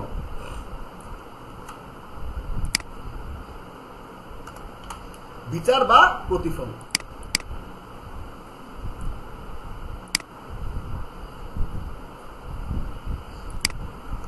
জি, তাহলে দেখুন এখানে আমরা যে জিনিসটি দেখলাম সেটা হচ্ছে যে প্রতিফল বা বিচার, দিনের মালিক, মালিকই মালিক, ইয়াউম দিন। আর দিন মানে হচ্ছে, ইয়াউমুন হচ্ছে দিন, আর আদ-দিন মানে হচ্ছে প্রতিফল বা বিচার, হ্যাঁ, বা জীবন ব্যবস্থা। এখানে জীবন ব্যবস্থা অর্থ হবে না, ওটা অন্য জায়গায়। ইন্না দিন ইনদাল্লাহিল ইসলাম, যে আল্লাহর কাছে গ্রহণযোগ্য জীবন ব্যবস্থা হচ্ছে ইসলাম। ওকে, সেখানে সেটা হচ্ছে জীবন ব্যবস্থা, কিন্তু এখানে হচ্ছে বিচার বা প্রতিফল। তাহলে আমরা অর্থটা কি দাঁড়ালো? মালিক, মালিক, ইয়াউম দিন, আর আদ-দিন মানে হচ্ছে প্রতিফল বা বিচার। তাহলে বিচার দিনের মালিক, প্রতিফল দিনের মালিক। আমরা ক্লিয়ারলি বুঝতে পারলাম। দেখুন এই যে বিচার দিনের যে কনসেপ্টটা, এই বিচার দিনের কনসেপ্টটা কিরকম আমাদের জীবনের একটা গুরুত্বপূর্ণ দিনের কথা কল্পনা করুন। আমি যেদিন প্রথম বিশ্ববিদ্যালয়ে ভর্তি হয়েছিলাম, প্রথম ক্লাসটা করেছিলাম, আমার স্পষ্টভাবে মনে আছে যে আমার জীবনের শ্রেষ্ঠ একটা মেমোরেবল ডে ছিল। ওরকম করে কল্পনা করেন যে আপনার জীবনের প্রথম দিনটা কোনটা, এবং এই যে কিয়ামতের দিন হবে, আল্লাহ যেদিন সবাইকে, the doomsday, the day of judgement, সেখানে যখন আল্লাহ সবাইকে একত্রিত করবে, কি হবে সেখানে একটু ভিজুয়ালাইজ করার চেষ্টা করুন। আপনি নতুন, ওই ক্লাস আপনি নতুন, কাউকে চিনেন না, জানেন না কি হবে, মানে একটা অনিশ্চয়তা, একটা ফিলিং। আপনি তো অপরাধী হন, তাহলে একরকম, ভালো মানুষ হলে আরেক রকম। এই যে একটা সিচুয়েশন, সেটা কল্পনা করার চেষ্টা করুন। আপনার জীবনের গুরুত্বপূর্ণ দিন, সেটি ভালো হতে পারে, খারাপও হতে পারে। ভালো, আনন্দিত এবং ভীত হতে হবে। এটা হচ্ছে রিয়েলাইজেশন। আপনি যখন নামাজের এই আয়াতটা পড়ছেন, মালিক ইয়াউমিদ্দিন, এই রিয়েলাইজেশন আনবেন যে একটা গুরুত্বপূর্ণ দিনের কথা বলা হচ্ছে। সেখানে আমি ভীত হতে পারি, আনন্দিত হতে পারি। আপনাকে আনন্দিত হতে হবে, ভয়ে ভীত সন্ত্রস্ত হতে হবে। সর্বোপরি এমন একটা দিন, কারো দাবি করার মতো কিছু থাকবে না, কেউ তার অনুমতি ছাড়া কিছু বলতে পারবে না। সেদিনের কথা আপনি কল্পনা করুন। আমরা অনেক সময় মসজিদের মিম্বরে আমরা খুশু খুজুর কথা বলি, সালাতে কনসেন্ট্রেশনের কথা বলি, তখন বলি যে এই জিনিসগুলো আপনারা রিয়েলাইজেশন গুলো আনবেন। যে এমন একটা দিন যেখানে আল্লাহ বলবেন লিমানিল মুলকুল ইয়াউম, আজকে রাজত্ব কার, লিল্লাহিল ওয়াহিদুল কাহ্হার, এক আল্লাহ পরাক্রমশালী, তার হচ্ছে আজকে রাজত্ব। এই যে এমন একটা কঠিন দিন, ওই দিনের কথা মনের মধ্যে কল্পনা আনবেন, কল্পনা করবেন, আর নামাজটা পড়বেন। কেমন যে লাগবে, ভয়, ভালোবাসা, আশা, নিরাশার মধ্যে একটা সালাতটা শেষ হয়ে যাবে। এটা হচ্ছে সালাতের খুশু খুজু আনার একটা পদ্ধতি। এবং দ্যাটস ওয়াই, ওই জন্যই কিন্তু আমরা এই কোরআনটা বোঝার চেষ্টা করছি। সালাতের মধ্যে আপনি যা পড়ছেন সেগুলো আমরা বোঝার চেষ্টা করছি। সেদিনের কথা ভাবুন, কল্পনা করতে থাকুন। শিক্ষণীয় কি দেখেন, যে মালিক ইয়াউমিদ্দিন, বিচার দিবসের মালিক, প্রতিফল দিবসের মালিক, প্রতিফল দিনের মালিক, তিনি আমাদের মুসলিম করেছেন আমাদের ইচ্ছায় না। আমরা আল্লাহর কাছে অ্যাপ্লিকেশন করেছি যে ডিউ টু রেসপেক্ট আমি এই আমরা ডট ডট ডট, এটা আমরা কোনো ধরনের অ্যাপ্লিকেশন করি নাই। ছোটবেলা আমরা অ্যাপ্লিকেশন শিখেছি, বিভিন্ন রকমের অ্যাপ্লিকেশন লিখতে হয়, লিভ অফ অ্যাবসেন্স, বিভিন্ন রিকোয়েস্ট করতে হয়। আমরা কোনো অ্যাপ্লিকেশন ছাড়াই আমরা কিন্তু আল্লাহ আমাদেরকে মুসলিম করেছেন, এটা তার করুণায় নিজস্ব। এখন আমরা চাইতে পারি যেন তিনি আমাদেরকে জান্নাত দেন, আশা করতে পারি। আবার আমাদের পাপ আমাদেরকে ভীত করে তুলুক এবং আমাদের পরিবর্তনে উৎসাহী করে তুলুক। আমাদের যে ভিতরে যে পাপ হয়, ধর ফজর নামাজটা পড়তে পারলাম না, অথবা ধরুন কোনো একটা নামাজ জামাতে মিস হয়ে গেল, এই যে ইস্যুগুলো, এগুলোর জন্য ভয় এবং আশা নিয়ে এই সালাত আদায় করতে হবে। প্রার্থনা, অনুভূতি ও চিন্তার সাথে অনুশীলন করতে হবে মালিক ইয়াউমিদ্দিন, বিচার দিবসের মালিক, প্রতিফল দিবসের মালিক। এবার আসুন, আমাদের প্রতিফল দিবসের ইস্যু শেষ, এবার ইয়াকা না'বুদু ওয়া ইয়াকা নাস্তাঈন। আমি যখন ঢাকা বিশ্ববিদ্যালয়ে পড়ি, প্রথম বর্ষে আমাদের একজন স্যার ডক্টর তাজুল ইসলাম, তিনি একটা সেশনের আয়োজন করলেন যে ক্লাসের বাইরে। সে সেশনটা কি, সেই সেশনে আমাদেরকে কোরআন নিয়ে, আন্ডারস্ট্যান্ড কোরআন নিয়ে ক্লাস নেওয়া হবে। প্রথম যেদিন আমরা গেলাম, সেদিন আমাদেরকে যে জিনিসটি স্যার শেখালেন সেটি হচ্ছে এই যে এই আয়াতটি, ইয়াকা না'বুদু ওয়া ইয়াকা নাস্তাঈন। বলা হয়ে থাকে যে সালাত, আইইউটির ক্লাসে গত সপ্তাহে আমি পড়িয়েছিলাম যে সালাত আসলে ইন্না সালাত তানহা আনিল ফাহশাই ওয়াল মুনকার, সালাত মানুষকে অশ্লীল, অনাচার, পাপাচার থেকে দূরে রাখে। অথচ আমরা দেখছি যে সালাত আদায়কারীর পরিমাণও বাড়ছে যে হারে, ঠিক সে হারে সমাজে অন্যায় পাপাচারের পরিমাণও বাড়ছে। তখন ওটার ইস্যুটা হচ্ছে কি, কেন আসলে সালাত আদায়কারীর পরিমাণও বাড়ছে আবার অন্যায় বাড়ছে? কারণ হচ্ছে যে আমরা সালাতে যা পড়ছি, যে কমিটমেন্ট আল্লাহকে দিচ্ছি, সেটা আমরা সালাতের বাইরে মানতে পারছি না। দ্যাটস ওয়াই আমাদের সালাহ আর not being accepted at all. আমাদের যে সালাদটা আল্লাহর কাছে কবুল হচ্ছে না। কবুল না হওয়ার কারণে সালাদ যে সমাজ থেকে অশ্লীল, অন্যায়, পাপাচারকে দূর করার কথা, সেটি আর করছে না। কারণ আমি বলছি যে হে আল্লাহ ইয়াকা না'বুদু, দেখুন এখানে অর্থ, কেবল আপনার আমরা উপাসনা করি, অন্য কারো উপাসনা করি না। অথচ বাইরে এসে দেখেন আপনি তন্ত্র মন্ত্র, অমুক তন্ত্র অমুক মন্ত্রের উপাসনা করছেন, অমুকে দাস হয়ে যাচ্ছেন। আল্লাহর হুকুম আপনার জীবনে থাকছে না, অন্য একটা সংবিধান, অন্য একটা জীবন ব্যবস্থাকে আপনি আপনার জীবন ব্যবস্থা হিসেবে গ্রহণ করছেন। অথচ আল্লাহকে বলছেন যে আল্লাহ আমি তোমারই ইবাদত করি, তোমার ইসলামকে জীবন ব্যবস্থা হিসেবে গ্রহণ করেছি, অথচ সেটা আপনি করছেন না। এই জন্য আপনার সালাতটা কবুল হচ্ছে না। অ্যাকচুয়ালি আমরা যেদিন ইনশাআল্লাহ আকিমুস সালাহ নিয়ে কথা বলবো, সেদিন আপনারা আরো ইনশাআল্লাহ বিস্তারিত জানতে পারবেন। ইয়াকা না'বুদু, আমরা কেবল আপনার উপাসনা করি, ওয়া ইয়াকা নাস্তাঈন, এবং শুধু আপনার কাছে আমরা সাহায্য চাই, আপনার কাছেই সাহায্য চাই। আপনি ওখান থেকে বেরিয়ে আবার আপনি অনেকের কাছে সাহায্য চাচ্ছেন, আপনার নেতার কাছে সাহায্য চাচ্ছেন, লবিং করতেছেন, আল্লাহর উপর যে বিশ্বাসটা আপনার সেটা কমে যাচ্ছে। লবিং করা যাবে, প্রয়োজনে করা যাবে, কিন্তু আল্লাহর উপর বিশ্বাস সম্পূর্ণ রাখতে হবে। এরপর ওয়াসিলা হিসেবে সবাই করে, এই জন্য হয়তো আপনি করলেন, সেটা ভিন্ন ইস্যু। কিন্তু আমরা আল্লাহর উপর ভরসা ছেড়ে দিয়ে আমরা যখন বিভিন্ন ওয়াসাইল, বিভিন্ন মাধ্যমের উপর আমরা ভরসা করা শুরু করব, তখন কিন্তু আমাদের সালাতটা হচ্ছে না। বিকজ আল্লাহকে আপনি বলছেন আল্লাহ আপনার কাছেই শুধু সাহায্য চাই, do we seek help from you, আমরা আপনার কাছ থেকেই সাহায্য চাই, আর কারো কাছ থেকে আমরা সাহায্য চাই না, এই কথাটা আপনি বলছেন। তাহলে এবার দেখুন, ইয়াকা কেবল আপনার, ইয়াকা কেবল আপনার, ডু ইউ তোমারই, এটা আরবি যারা বুঝেন, আরবির ইয়া শব্দের অর্থ হচ্ছে ইউ, মানে এটা তাগিদ দিয়ে বলা হচ্ছে আপনারই, কেবল আপনার। ইয়া মানে শুধু, দেখতে পাচ্ছেন আপনারা, আমার স্লাইডটি আপনারা দেখতে পাচ্ছেন আশা করি।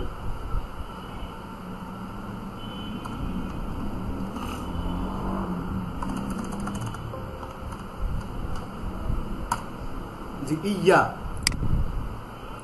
স্লাইডটি মনে দেখা যাচ্ছিল না, আমি স্লাইডটি বন্ধ করলাম। আবারও স্লাইডে আমি যাচ্ছি।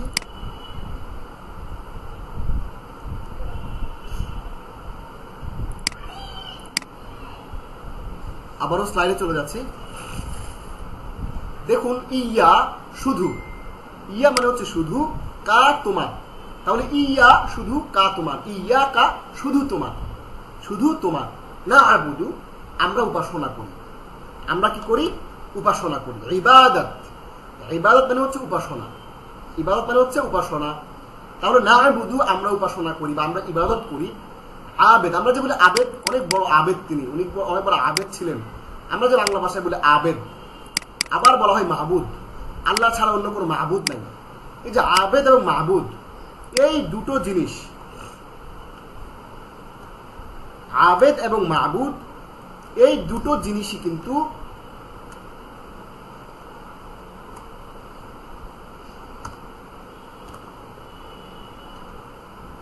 আবেদ এবং মাহবুদ, এই দুটো জিনিসই একই জায়গা থেকে এসছে, সেটা হচ্ছে ইবাদত। এই যে ইবাদত শব্দটা আপনারা দেখতে পাচ্ছেন, ইবাদত, এই ইবাদত শব্দটা থেকে আবেদ এবং মাহবুদ এই দুটো শব্দ এসছে। ইবাদত মানে হচ্ছে ইবাদত করা, আর আবেদ মানে হচ্ছে যে উপাসনা করে। আবেদ মানে হচ্ছে উপাসনা যে করে, আর আবেদা, কারণ যদি নাম থাকে আবেদা সুলতানা, এই আবেদা শব্দের অর্থ হচ্ছে উপাসনাকারিনী, যে ইবাদত করে। এটা আমরা আপনাদেরকে আরো অন্য ক্লাসে ইনশাআল্লাহ দেখাবো। মাহবুদ, যার উপাসনা করা হয়, বাংলা শব্দ এটা। আবেদ অনেক বড় আবেদ ছিলেন, আল্লাহ ছাড়া কোনো মাহবুদ নাই। এই যে আবেদ এবং মাহবুদ যে টার্মিনোলজি আমরা ইসলামিক টার্মিনোলজি বলি, এগুলো হচ্ছে আবেদ এবং মাহবুদ, এটা আসছে ইবাদত থেকে। এটা হচ্ছে উপাসনা করা বা ইবাদত করা, এবং সেইখান থেকে ভার্ব আসছে না আবুদু, আমরা উপাসনা করি। তাহলে ইয়া মানে হচ্ছে কেবল আপনার, শুধু আপনার, না আবুদু আমরা উপাসনা করি, ইবাদত করি। ওয়া, এবার দেখেন সেখান থেকে আব্দুল্লাহ, আব্দুর রহমান, আমরা যে আব্দুল্লাহ বলি, আমরা আব্দুল্লাহ বলি, আব্দুর রহমান বলি, এই আব্দুল্লাহ এবং আব্দুর রহমান এটা আসছে এই ইবাদত থেকে। ইবাদত থেকে আসছে না আবুদু আমরা উপাসনা করি, সেখান থেকে আবিদুন মাহবুদুন উপাসনা করি, যার উপাসনা করা হয় আসছে। সেখান থেকে আব্দুল্লাহ, আব্দুর রহমান আসছে, আল্লাহর বান্দা, রহমানের বান্দা, সেখান থেকে দাস, এই যে কনসেপ্টটা এটা সেখান থেকে আসছে।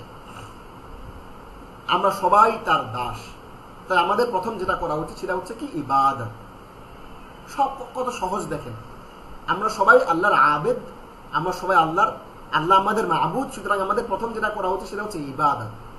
আপনার সামনে দুটো অপশন আসলো জীবনে, যে আপনি হয়তোবা লবিং করে, আপনি হয়তোবা 2 নম্বরই করে, অথবা অন্যায়ভাবে একটা ভালো কাজ, একটা কন্ট্রাক্টরে আপনি পেতে চান, অথবা যে কাজের চুক্তি, অথবা একটা বিজনেস, একটা ডিল পাবেন। আপনি একটু ফ্রড করলেই, একটু মিথ্যা কথা বললেই, একটু জুলুম করলেই, অথবা প্রজেক্টের টাকা কোনো নেতাকে আপনি 1 কোটি টাকা দিলেই আপনি 100 কোটি টাকার প্রজেক্টটা পাচ্ছেন, তখন আপনি কি করবেন? আপনি আল্লাহর দাস, আল্লাহর বান্দা হিসেবে আপনার প্রথম যেটা করা উচিত সেটা হচ্ছে ইবাদত। ইবাদতটা কি এই কাজের ক্ষেত্রে? সেটা হচ্ছে অন্যায়টা না করা। অন্যায়টা না করা, এটা হচ্ছে ইবাদত।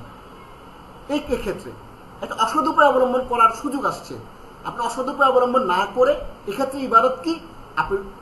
আপনি সঠিকভাবে, সত্যভাবে, ন্যায়ের পথে, ন্যায়ভাবে আপনি সে কাজটা সম্পাদন করবেন, এটা হচ্ছে ইবাদত। কাজের ক্ষেত্রে, আপনার অ্যাকশনের ক্ষেত্রে, আপনার প্র্যাকটিক্যাল লাইফে। এবার আমরা ইবাদত কি কি ইবাদত করি? আমরা সালাত আদায় করি, আমরা সিয়াম করি, আমরা যাকাত দেই, আমরা হজ করি, আমরা উপার্জন করি, আমরা শিক্ষা দেই, আমরা শিখি। শেখাও একটা ইবাদত। ফিজিক্স, কেমিস্ট্রি, বায়োলজি, আপনি ইংলিশ পড়ান, ইংলিশ টিচার, ইটস ওকে, আপনি ইংলিশ টিচারের একটা ইবাদত। ইংলিশ শিখান মানুষকে, ইংলিশ টিচিং দেন, এটাও ইবাদত। সুতরাং সব কিছুই ভালো নিয়তের উপর নির্ভরশীল। আপনার নিয়ত যদি ভালো থাকে, না মানে আমার বিনিয়াত, every action depends on intention. প্রত্যেকটা কাজের যে ফলাফল, এটা নির্ভর করে হচ্ছে আপনার নিয়তের উপর। নিয়ত যদি খালেস হয়, আপনি যদি কোরআন পড়েন, কোরআন পড়ান দুনিয়ার জন্য, মানুষ আপনাকে ভালো কারি বলবে, মানুষ আপনাকে ভালো টিচার বলবে, মানুষ আপনাকে অনেক সম্মান করবে। অনলাইনে আপনি কোরআন শেখাচ্ছেন, আপনাকে অনেক মান হবে, আপনি সেলিব্রিটি হয়ে যাবেন, এটসেট্রা এটসেট্রা এটসেট্রা। এইটা যদি করেন, তাহলে আপনার এই কোরআন দিয়ে আল্লাহ আপনাকে জাহান্নাম দিবেন। হাদিসের মধ্যে আছে, একজন কারিকে নিয়ে আসা হবে, তখন তাকে জিজ্ঞেস করবে যে তুমি কোরআন কেন পড়ছো, কেন পড়াইছো? বলছে আল্লাহ তোমার সন্তুষ্ট অর্জনের জন্য। বলবো যে তুমি মিথ্যা বলতেছো, তুমি এই জন্যই কোরআন পড়ছো, শুদ্ধ করে, সুন্দর করে, বড় আওয়াজে তিলাওয়াত করছো, যেন মানুষ তোমাকে বড় কারি বলে। তো ঠিক আছে, মানুষ তোমাকে অনেক বড় কারি বলছে, তুমি টেলিভিশন চ্যানেলে বড় বড় প্রোগ্রাম করছো, তোমাকে মানুষ দেখছে, বাহবা দিছে, তোমাকে অনেক বড়, তোমার নামের সাথে লকব যুক্ত হয়েছে, তাহলে ঠিক আছে, যা চাইছে তা পেয়ে গেছো, এখন তো আমার কাছে আর তোমার জন্য আর কিছু নাই, ওকে, গো টু হেল। এইভাবে, অর্থাৎ প্রত্যেকটা ভালো কাজ হোক, কিন্তু মন্দ কাজ ভালো নিয়তে করার সুযোগ নাই। আপনি সিনেমা হল বানালেন ভালো নিয়তে, সেটা সুযোগ নাই। আপনি মদের বার দিলেন ভালো নিয়তে, সেটা সুযোগ নেই। হারাম কাজ করা যাবে না। প্রত্যেকটা ভালো কাজ, প্রত্যেকটা কাজ আমাদেরকে ভালো আল্লাহকে সন্তুষ্ট করার জন্য করতে হবে, সেটাই হচ্ছে ইবাদত। এবার দেখুন, ওয়া ইয়াক আমরা দেখেছি, ওয়া এবং ইয়া একা, কা তোমার, ওয়া ইয়াকা এবং তোমার একার কাছেই, আপনার কাছেই নাস্তাইন, আমরা সাহায্য চাই। আমরা কি চাই? সাহায্য চাই। সুতরাং সবকিছুই, এমনকি তার প্রার্থনা করতেও আমাদের তার সাহায্য দরকার। আপনি আমি কি মনে করেন এই যে আমরা যারা এখন ক্লাসে আছি 13 জন টোটাল, এই যে আমরা কি আল্লাহর সাহায্য ছাড়া এই ক্লাসটা করতে পারছি? সম্ভব না। আল্লাহর সাহায্য ছাড়া nothing is impossible in our life. আমাদের জীবনে কোনো কিছু আল্লাহর সাহায্য ছাড়া সম্ভব না। আপনি চাকরি করছেন, পড়াশোনা করছেন, পড়াচ্ছেন, নিজে পড়ছেন, যা কিছু করি সবকিছু আল্লাহর তৌফিকের মাধ্যমে করি। ওমা তৌফিকি ইল্লা বিল্লাহ। আল্লাহর তৌফিকের কারণে সবকিছু করতে পারি। আলাইহি তাওয়াক্কালতু, আল্লাহ তৌফিক পাওয়ার পরে কাজটা যখন শুরু করলেন, ফাইদা আযামতা ফাতাওয়াক্কাল আলাল্লাহ, যখন আপনি কাজটা শুরু করলেন আল্লাহর উপর ডিপেন্ড করতে হবে। ডিপেন্ড করার পরে সর্বশক্তি ব্যয় করতে হবে, আল্লাহর উপর ভরসা করতে হবে। এটা ফলাফল আল্লাহ আপনাকে এনে দিবেন, পজিটিভ ফলাফল এনে দিবেন। যদি আপনি কাজে ব্যর্থ হন, বাহ্যিকভাবে দুনিয়ার দৃষ্টিতে ব্যর্থ, আপনি ইউ আর সাকসেসফুল না, আপনি you are failure, you are loser, কিন্তু আল্লাহর কাছে আপনার এটা, কারণ আল্লাহর তৌফিকে শুরু করেছেন, আল্লাহর উপর আজম করে সংকল্প করে কাজ চালিয়ে নিয়েছেন, সর্বোচ্চ প্রচেষ্টা আপনি ব্যয় করেছেন এবং আল্লাহ আপনাকে সহায়তা করেছে, আল্লাহর উপর আপনি ডিপেন্ড করেছেন, ভরসা করেছেন, তাওয়াক্কুল করেছেন, সেটার ফলাফল আপনার দৃষ্টিতে সাকসেসফুল না হলেও, লুজার হলেও আল্লাহর কাছে এটা সফলতা রয়েছে। এটা হয়তো আল্লাহ দুনিয়াতে দেননি, আখিরাতে আল্লাহ আপনাকে দিয়ে দিলেন। হোয়াট এভার ইট ইজ, যে কোনো কাজ হতে পারে। আমরা ওয়াজ করব সবকিছু, এমনকি তার প্রার্থনা করতেও আপনার আল্লাহর সহযোগিতা লাগবে। আজকে আমরা চমৎকার কিছু জিনিস পড়বো, কেউ লিভ করবেন না। আমরা আজকে চমৎকার কিছু জিনিস পড়বো যেগুলো আপনারা একেবারে নতুন। আমরা সালাত পরবর্তী কিছু দোয়া, সালাত পরবর্তী কিছু সাপ্লিকেশন আমরা আজকে পড়ার চেষ্টা করবো ইনশাআল্লাহ। এবার আসেন নাস্তাইন, না'বুদু নাস্তাইন। দেখেন না'বুদু আসছে না'বুদু নাস্তাইন। এই যে দেখেন নুন, এই না'বুদুর যে নুনটা দেখেন, এই নুনটা আর নাস্তাইনের যে নুনটা, এই দুইটা রিপ্রেজেন্ট করে আমরা, এটাকে রিপ্রেজেন্ট করে, আমরাকে রিপ্রেজেন্ট করে। না'বুদু নুন এটি রিপ্রেজেন্ট করে আমরা, এটাকে আমরা। না'বুদু মানে আমরা সাহায্য চাই, না'বুদু মানে আমরা ইবাদত করি, নাস্তাইন মানে আমরা সাহায্য চাই। এই দুটো হচ্ছে নাম আমরা। তাহলে এখানে শিক্ষণীয়টা কি? নাস্তাইনু মানে হচ্ছে আমরা সাহায্য চাই। স্লাইড দেখা যাচ্ছে না, আচ্ছা তানভীর চৌধুরী, ঠিক আছে, আমরা স্লাইডটা বন্ধ করে আবার স্লাইডে চলে যাচ্ছি। মাঝে মাঝে এরকম যান্ত্রিক ত্রুটি হয়ে থাকে। আশা করছি এখন আমাদের ক্লাসটা আপনারা দেখতে পাচ্ছেন স্পষ্ট করে। দেখুন ইয়াকা না'বুদু ওয়া ইয়াকা নাস্তাইন, বলুন শুধু নামাজেই না, আমরা আজ নামাজের পরেও এটা স্মরণ করে কাজ করবো ইনশাআল্লাহ। নামাজের পরেও স্মরণ করবো। সৃষ্টির রহস্য কি? সৃষ্টিতে রহস্য কি? রহস্য রয়েছে সৃষ্টির। আল্লাহর প্রার্থনা করতেও আল্লাহর সাহায্য আমাদের প্রয়োজন। এটাই মুসলমানদের মিশন বাক্য। আল্লাহর সাহায্য আমরা সবসময় কামনা করি। চিন্তা, অনুভব ও প্রার্থনার সাথে বলুন ইয়াকা, কেবল আপনার, না'বুদু আমরা উপাসনা করি, ওয়া ইয়াকা এবং শুধু আপনার কাছে, নাস্তাইন আমরা সাহায্য চাই, অন্য কারো কাছে না। প্রিয় ভাই বোনেরা, আজকে তাহলে আমরা শেষ করতে পারলাম না, আমরা আজকে এই পর্যন্ত শেষ করব। এরপর ইনশাআল্লাহ আমরা বাকি যে অংশটি রয়েছে, এই বাকি অংশটি আমরা আমাদের আগামী ক্লাসে শেষ করবো। আমাদের আরেকটি মডিউল বাকি রয়েছে ইনশাআল্লাহ। আমরা আজকে আপনাদের সাথে শেয়ার করলাম সূরা ফাতিহার দুটি আয়াত। প্রথম হচ্ছে মালিক ইয়াউমিদ্দিন এবং ইয়াকা না'বুদু ওয়া ইয়াকা নাস্তাইন।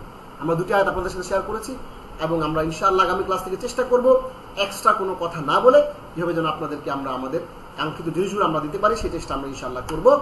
এখন এই মুহূর্তে আমরা 20 মিনিটের জন্য চলে যাব আমাদের যে প্রেজেন্টেশনটি রয়েছে আপনাদের জন্য, চমৎকার একটি প্রেজেন্টেশন। সেটি হচ্ছে অসাধারণ একটি বিষয় আপনাদের জন্য আমরা আজকে নিয়ে এসেছি। আশা করছি আমাদের প্রেজেন্টেশনটা আপনারা দেখতে পাচ্ছেন। সেটি হচ্ছে আমাদের ক্লাস 7-এর ইসলামের কিছু মৌলিক শিক্ষা বিষয়ক। আজ আমরা ইসলামের মৌলিক শিক্ষার মডিউলে আমরা কি শিখব? আমরা আকীদা বিষয়ে শিখেছি, আমরা ঈমান বিষয়ে শিখেছি। আজকে আমরা সালাত পরবর্তী ফজিলতপূর্ণ 13টি মাসনুন দোয়া ও জিকির।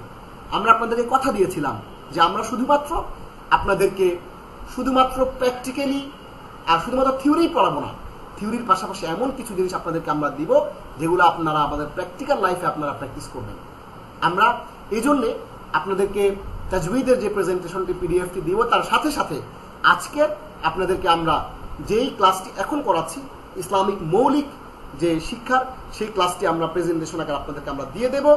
আজ আমরা শিখব সালাত পরবর্তী ফজিলতপূর্ণ, যাতে করে আপনারা সেটা দেখে দেখে প্র্যাকটিস করতে পারেন, দেখে দেখে নামাজের পরে সালাতের পরে যেন আপনারা নিজেরা পড়তে পারেন, এই পিডিএফটি দেখে আমল করতে পারেন, যাতে করে আপনাদের উপকার হয় সেটি। সালাত পরবর্তী ফজিলতপূর্ণ 13টি মাসনুন দোয়া ও জিকির। নামাজের পরে অনেক সময় আমরা চাই যে কিছু দোয়া যদি পড়ি, আল্লাহ বিশেষভাবে কোনো রহমত নাজিল করতে পারেন, আল্লাহ বিশেষ কোনো আমাদের উপর করুণা করতে পারেন। এই জন্যে আমরা সালাত পরবর্তী ফজিলতপূর্ণ 13টি দোয়া নিয়ে দোয়া ও জিকির নিয়ে আমরা আজকে আলোচনা করব। দেখুন, ফজিলতপূর্ণ মাসনুন দোয়া ও জিকির।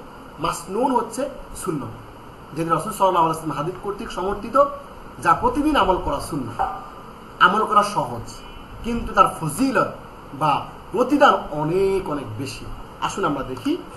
দোয়া 1, সালাতে আপনি যখন বলেন আসসালামু আলাইকুম ওয়া রাহমাতুল্লাহ, আসসালামু আলাইকুম ওয়া রাহমাতুল্লাহ, এটি বললেন, বলার পরে সালামের সাথে সাথে একবার বলবেন আল্লাহু আকবার। একবার আমরা উচ্চারণ দিয়ে দিয়েছি আল্লাহু আকবার, অর্থ দিয়ে দিয়েছি। প্রত্যেকটা দোয়ার আমরা আরবি দিয়েছি, উচ্চারণ দিয়েছি, অর্থ দিয়েছি এবং এটা রেফারেন্সটা দিয়েছি যে কোথা থেকে আমরা এই দোয়াটা পেলাম। দেখুন, অর্থ হচ্ছে আল্লাহ তাআলা সবচেয়ে বড়, আল্লাহ তাআলা মহান। ইবনে আব্বাস রাদিয়াল্লাহু তাআলা আনহু বলেন, আমরা দেখতাম রাসূলুল্লাহ সাল্লাল্লাহু আলাইহি ওয়াসাল্লাম, সবাই একবার বলেন সাল্লাল্লাহু আলাইহি ওয়াসাল্লাম, যখন সালাত শেষ করতেন তখন বলতেন আল্লাহু আকবার। তারপর নামাজ শেষ করার সাথে সাথে কি বলবো? আল্লাহু আকবার। অনেকে এই নামাজ শেষ করার সাথে সাথে বলেন আস্তাগফিরুল্লাহ, ঠিক আছে করব, সেটা আসছে, কিন্তু আমরা সবার আগে বলবো আল্লাহু আকবার। এটি বুখারী এবং মুসলিম অর্থাৎ মুত্তাফাকুন আলাইহি হাদিস, যে ইবনে আব্বাস বলেন যে রাসূল সালাত শেষ করার সাথে সাথে বলতেন আল্লাহু আকবার। দ্বিতীয় দোয়া সেটি হচ্ছে আস্তাগফিরুল্লাহ, আস্তাগফিরুল্লাহ, আস্তাগফিরুল্লাহ। এরকম 3 বার, আমি 3 বার আমরা এই আস্তাগফিরুল্লাহ অর্থাৎ ইস্তেগফার পাঠ করব।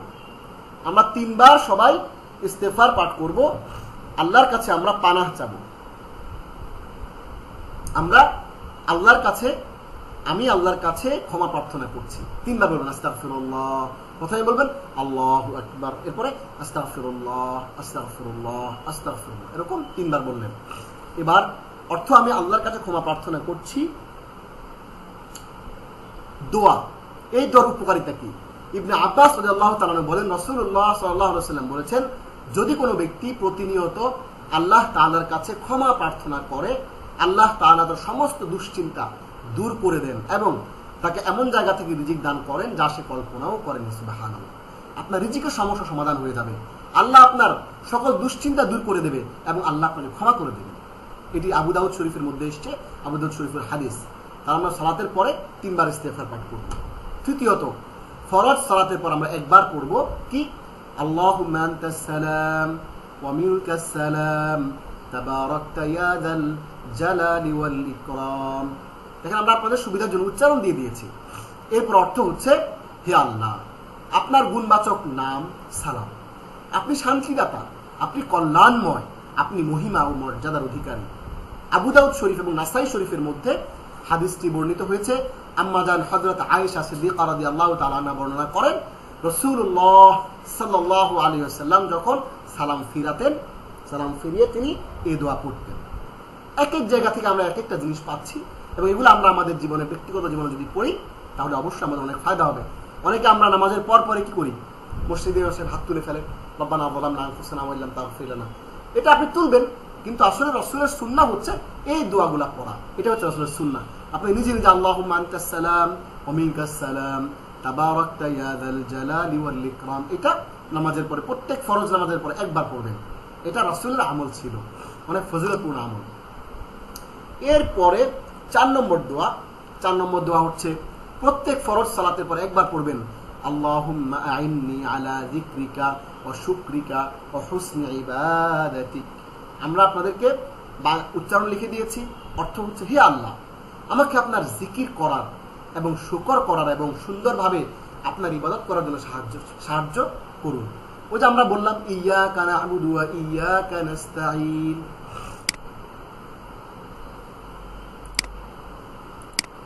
আমাদের স্লাইডে আবারও প্রবলেম হয়েছে, আল্লাহ মাফ করুন।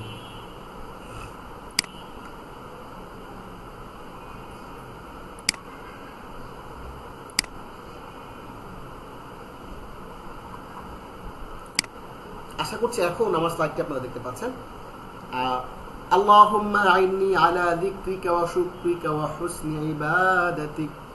হে আল্লাহ, আমরা যে বলেছিলাম যে ইয়াকা না'বুদু ওয়া ইয়াকা নাস্তাঈন, আমরা তোমার ইবাদত করি, তোমার কাছে আমরা সাহায্য চাই। এই যে আমরা বলেছি, আল্লাহর কাছে কমিটমেন্ট করেছি, এবং আমরা রিফ্লেকশনে একটা কথা বলেছি যে আল্লাহর কাছে সবসময় সাহায্য চাইতে হবে, যে আমাদেরকে আল্লাহ তুমি ভালো কাজ করার তৌফিক দাও। এই দোয়াটা দিয়ে আপনি কিন্তু ফরজ নামাজের পর আল্লাহর কাছে তৌফিক চাচ্ছেন যে আল্লাহ আমাকে এটা করার, জিকির করার, শুকর করার এবং সুন্দরভাবে আপনার ইবাদত করার জন্য সাহায্য করুন। তথ্যসূত্র হচ্ছে আবু দাউদ শরীফের মধ্যে এটি হাদিসটি এসেছে। একদিন রাসূলুল্লাহ সাল্লাল্লাহু আলাইহি ওয়াসাল্লাম মুআয ইবনে জাবাল রাদিয়াল্লাহু আনহুর হাত ধরে বললেন, হে মুআয, আল্লাহর শপথ আমি তোমাকে ভালোবাসি, এবং হে মুআয, আমি তোমাকে উপদেশ দিচ্ছি যে প্রত্যেক ফরজ সালাতের পর কখনো এই দোয়া পড়তে ভুলবে না। অর্থাৎ প্রত্যেক সালাতের পরে এই দোয়াটা পড়তে আল্লাহ রাসূল শিখিয়েছেন। সেই দোয়াটা কি? এটি, আল্লাহুম্মা আইন্নি আলা যিকরিকা ওয়া শুকরিকা ওয়া হুসনি ইবাদাতিক। হে আল্লাহ, আমাকে আপনার জিকির করার, শুকর করার এবং সুন্দরভাবে আপনার ইবাদত করার জন্য সাহায্য করুন। এটি আবু দাউদ শরীফের মধ্যে আসছে। এই জন্য আমরা আপনাদেরকে পিডিএফটা দিয়ে দেবো, মোবাইলটা সাথে রাখবেন, মোবাইলটা বের করলেন, পরে এই দোয়াগুলো সিরিয়ালে পড়ে যাবেন ইনশাআল্লাহ। এরপরে আপনাদের জন্য পঞ্চম যে দোয়াটি রয়েছে, প্রত্যেক ফরজ সালাতের পর একবার পড়বে। আরবি কি? লা ইলাহা ইল্লাল্লাহ ওয়াহদা, আমার সাথে সবাই পড়েন একটু, লা ইলাহা ইল্লাল্লাহ ওয়াহদাহু লা শারীকা লাহ লাহুল মুলকু ওয়া লাহুল হামদু ওয়া হুয়া আলা কুল্লি শাইইন কাদির লা হাওলা ওয়া লা কুওয়াতা ইল্লা বিল্লাহ লা ইলাহা ইল্লাল্লাহ ওয়া লা না'বুদু ইল্লা ইয়্যাহ লাহুন নি'মাতু ওয়া লাহুল ফাদলু ওয়া লাহুস সানাউল হাসান লা ইলাহা ইল্লাল্লাহু মুখলিসিনা লাহুদ-দ্বীন ওয়ালাউ কারিহাল কাফিরুন। এটি সহিহ মুসলিমে এসেছে। হাদিসটি হচ্ছে হযরত আব্দুল্লাহ ইবনে জুবাইর রাদিয়াল্লাহু আনহু বর্ণনা করেন, রাসূলুল্লাহ সাল্লাল্লাহু আলাইহি ওয়াসাল্লাম প্রত্যেক সালাতের সালাম ফেরানোর পরে এই দোয়া পড়তেন। অর্থ হচ্ছে এটি রাসূল পড়তেন, আমরাও পড়ব। এটি কি দোয়াটি? আল্লাহ ব্যতীত আর কোনো উপাস্য নেই, তিনি একক, তার কোনো শরীক নেই, রাজত্ব তার এবং যাবতীয় প্রশংসা কেবল তার, তিনি সকল কিছুর উপর ক্ষমতাশালী, নেই কোনো ক্ষমতা, নেই কোনো শক্তি আল্লাহর মাধ্যম ব্যতীত, আল্লাহ ছাড়া অন্য কোনো শক্তি নেই, আল্লাহ ব্যতীত আর কোনো উপাস্য নেই, এবং আমরা আল্লাহ ছাড়ার কারো ইবাদত করি না। নিয়ামত তারই, করুণা তারই এবং উত্তম প্রশংসা তারই, আল্লাহ ব্যতীত আর কোনো উপাস্য নেই। আমরা কেবল তার জন্য একনিষ্ঠভাবে দিনকে মান্য করি, যদিও এতে কাফেররা অসন্তুষ্ট। কাফেররা আসলে অসন্তুষ্ট। আমরা যখন ইবাদত করি, আমরা যখন আল্লাহকে মানি, আল্লাহর হুকুম মানি, আল্লাহর হুকুম কায়েম করার জন্য আমরা যখন চেষ্টা করি, প্রচেষ্টা চালাই, তখন কাফেররা অসন্তুষ্ট হয়। এটি তাদের কাজ। আমাদের কাজ আল্লাহ ইবাদত করা, আল্লাহ সন্তুষ্টির জন্য, তার দিন প্রতিষ্ঠার জন্য কাজ করা। আর কাফেরদের কাজ হচ্ছে তারা অসন্তুষ্ট হবে, অখুশি হবে। তাহলে আমরা রাসূল সাল্লাল্লাহু আলাইহি ওয়াসাল্লামের এই যে আমলটি, আব্দুল্লাহ ইবনে জুবাইরের যে বর্ণনা, তিনি সবসময় আমলটি করতেন। আমরা এই জন্য সালাতের পরে এই দোয়াটি পড়ার চেষ্টা করবো ইনশাআল্লাহ। যদিও দোয়াটি লম্বা, তারপরেও কয়েকবার যদি কয়েকটা ওয়াক্তের শেষে আপনারা যদি পড়তে থাকেন, ইনশাআল্লাহ এটা আল্লাহ সহজ করে দেবেন। এরপর দেখুন দোয়া 6, প্রত্যেক ফরজ সালাতের পর পড়বে 33 বার সুবহানাল্লাহ, 33 বার আলহামদুলিল্লাহ, 34 বার আল্লাহু আকবার। অর্থ হচ্ছে আল্লাহর পবিত্রতা বর্ণনা করছি, সকল প্রশংসা আল্লাহর, আল্লাহ সর্বমহান। এটি সহিহ মুসলিম শরীফের হাদিসের মধ্যে আসছে। হযরত আবু হুরায়রা রাদিয়াল্লাহু তাআলা আনহু রাসূলুল্লাহ সাল্লাল্লাহু আলাইহি ওয়াসাল্লাম থেকে বর্ণনা করেন, তিনি বলেন, যেই ব্যক্তি এই তাসবিহগুলো প্রত্যেক ফরজ নামাজের পর পড়বে, তার সমস্ত গুনাহ আল্লাহ মাফ করে দেবেন, সমস্ত গুনাহ মাফ করে দেওয়া হবে, এমনকি তা যদি সমুদ্রের ফেনার সমপরিমাণ হয়। সুবহানাল্লাহ। এদের প্রত্যেক সালাতের পরে আমরা ফরজ নামাজ শেষ করে তাড়াতাড়ি করে সুন্নতের জন্য দাঁড়ায় গেলেন না, সাথে সাথে এই দোয়াগুলো পড়বেন 33 বার সুবহানাল্লাহ, খুব ঠান্ডা মাথায় বুঝে বুঝে ফিল করে, রিয়েলাইজেশনের সাথে সুবহানাল্লাহ, আল্লাহর পবিত্রতা বর্ণনা করছি, আলহামদুলিল্লাহ, সমস্ত প্রশংসা আল্লাহর, আল্লাহু আকবার, আল্লাহ মহান, আল্লাহ আল্লাহ ইজ দ্য গ্রেটেস্ট, আল্লাহ সবচেয়ে বড়। তবে পড়তে থাকবেন, আল্লাহ কি করবেন? আল্লাহ তার গুনাহগুলোকে মাফ করে দেবেন, এমনকি সমুদ্রে ফেনার পরিমাণ হলেও। এই পড়াশোনা এবার আমরা 7 নম্বর দোয়াটা নিয়ে আলোচনা করি। ফজর এবং মাগরিবের পর, সালাতের পর 10 বার এই দোয়াটা পড়বে। 10 বার এই দোয়াটা পড়বে। বুখারী শরীফের মধ্যে আসছে দোয়ার উপকারিতা, যে এই কালিমা 10 বার পড়বে তাকে ইসমাঈল আলাইহিস সালাতু ওয়াস সালামের বংশের 4 জন গোলাম আজাদ করার পরিমাণ নেকি দেয়া হবে। সুবহানাল্লাহ। দোয়াটি কি? 10 বার পড়ব। লা ইলাহা ইল্লাল্লাহু ওয়াহদাহু লা শারীকা লাহু লাহুল মুলকু ওয়া লাহুল হামদ ওয়া হুয়া আলা কুল্লি শাইইন কাদির। সুবহানাল্লাহ। আমরা এইভাবে এই দোয়াটা অবশ্যই ফজর এবং মাগরিবের নামাজের পরে, মাগরিবের সালাতের পরে 10 বার পড়ব। তাহলে ফজিলত হচ্ছে 10 বার পড়লে এই কালিমা ইসমাঈল আলাইহিস সালামের বংশে 10 জন গোলাম আজাদ করার পরিমাণ নেকি দেওয়া হবে। সুবহানাল্লাহ। বুখারী শরীফের হাদিস। এরপরে 8ম যে দোয়াটি আমরা পড়ব আজকে, আমরা মোট আজকে 13টি দোয়া পড়ব, অনেক ফজিলতপূর্ণ। 8ম দোয়াটি হচ্ছে, এটি ফজর এবং মাগরিবের পর সালাতের পর 7 বার পড়ব। সেটি কি? আল্লাহুম্মা ইন্নী আসআলুকা রিদাকা ওয়াল জান্নাহ ওয়া আউযু বিকা মিন সাখাতিকা ওয়ান নার। অর্থ, হে আল্লাহ, আমি আপনার কাছে আপনার সন্তুষ্টি ও জান্নাত কামনা করছি এবং আপনার ক্রোধ ও জাহান্নাম থেকে আপনার কাছে আশ্রয় প্রার্থনা করছি। এরপর দেখুন দোয়া নম্বর 9, আয়াতুল কুরসি। এটা আমরা সবাই জানি, আমরা প্রত্যেক ফরজ সালাতের পর একবার আয়াতুল কুরসি পড়ব। আল্লাহু লা ইলাহা ইল্লা হুয়াল হাইয়ুল কাইয়ুম। অনেকেই আছে সালাতের পর আয়াতুল কুরসি মুখস্থ নাই, মুখস্থ করে ফেলবেন, খুব সহজ, কঠিন না। 2 বার ট্রাই করলে কত কিছু জীবনে মুখস্থ করছেন, কত লোকের নাম্বার মুখস্থ করছেন, নাম মুখস্থ করছেন, কত সফটওয়্যার কোডিং মুখস্থ করছেন, কত জিনিস মুখস্থ করছেন, চাইলেই পারবেন। আয়াতুল কুরসি মুখস্থ করে ফেলবেন, অনেক ফজিলত। সেটা আমরা বলছি, আল্লাহু লা ইলাহা ইল্লা হুয়াল হাইয়ুল কাইয়ুম লা তাখুযুহু সিনাতুন ওয়া লা নাওম লাহু মা ফিস সামাওয়াতি ওয়া মা ফিল আরদ মান যাল্লাযী ইয়াশফাউ ইনদাহু ইল্লা বিইذনিহি ইয়ালামু মা বাইনা আইদিহিম ওয়া মা খালফাহুম ওয়া লা ইউহীতুনা বিশাইইন মিন ইলমিহি ইল্লা বিমা শাআ ওয়াসি'a কুরসিয়্যুহুস সামাওয়াতি ওয়াল আরদ ওয়া লা ইয়াউদুহু হিফযুহুমা ওয়া হুয়াল আলিয়্যুল আযীম। এবার দেখেন এর অর্থ কি। অর্থ হচ্ছে, আল্লাহ ছাড়া অন্য কোনো উপাস্য নাই, তিনি জীবিত, সবকিছুর ধারক, তাকে তন্দ্রাও স্পর্শ করতে পারে না এবং নিদ্রাও নয়। আসমান ও জমিনে যা কিছু রয়েছে সবই তার। কে আছে এমন যে সুপারিশ করবে তার কাছে তার অনুমতি ছাড়া? দৃষ্টির সামনে কিংবা পেছনে যা কিছু রয়েছে সবকিছুই তিনি জানেন।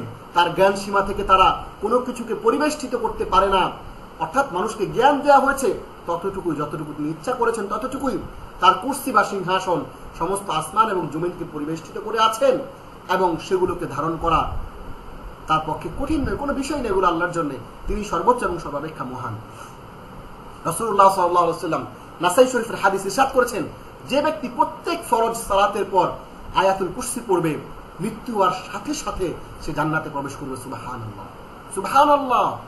মৃত্যু হওয়ার সাথে সাথে নামাজের পরপরই অবশ্যই আয়াতুল কুরসি পড়বেন, এটি মিস করবেন না।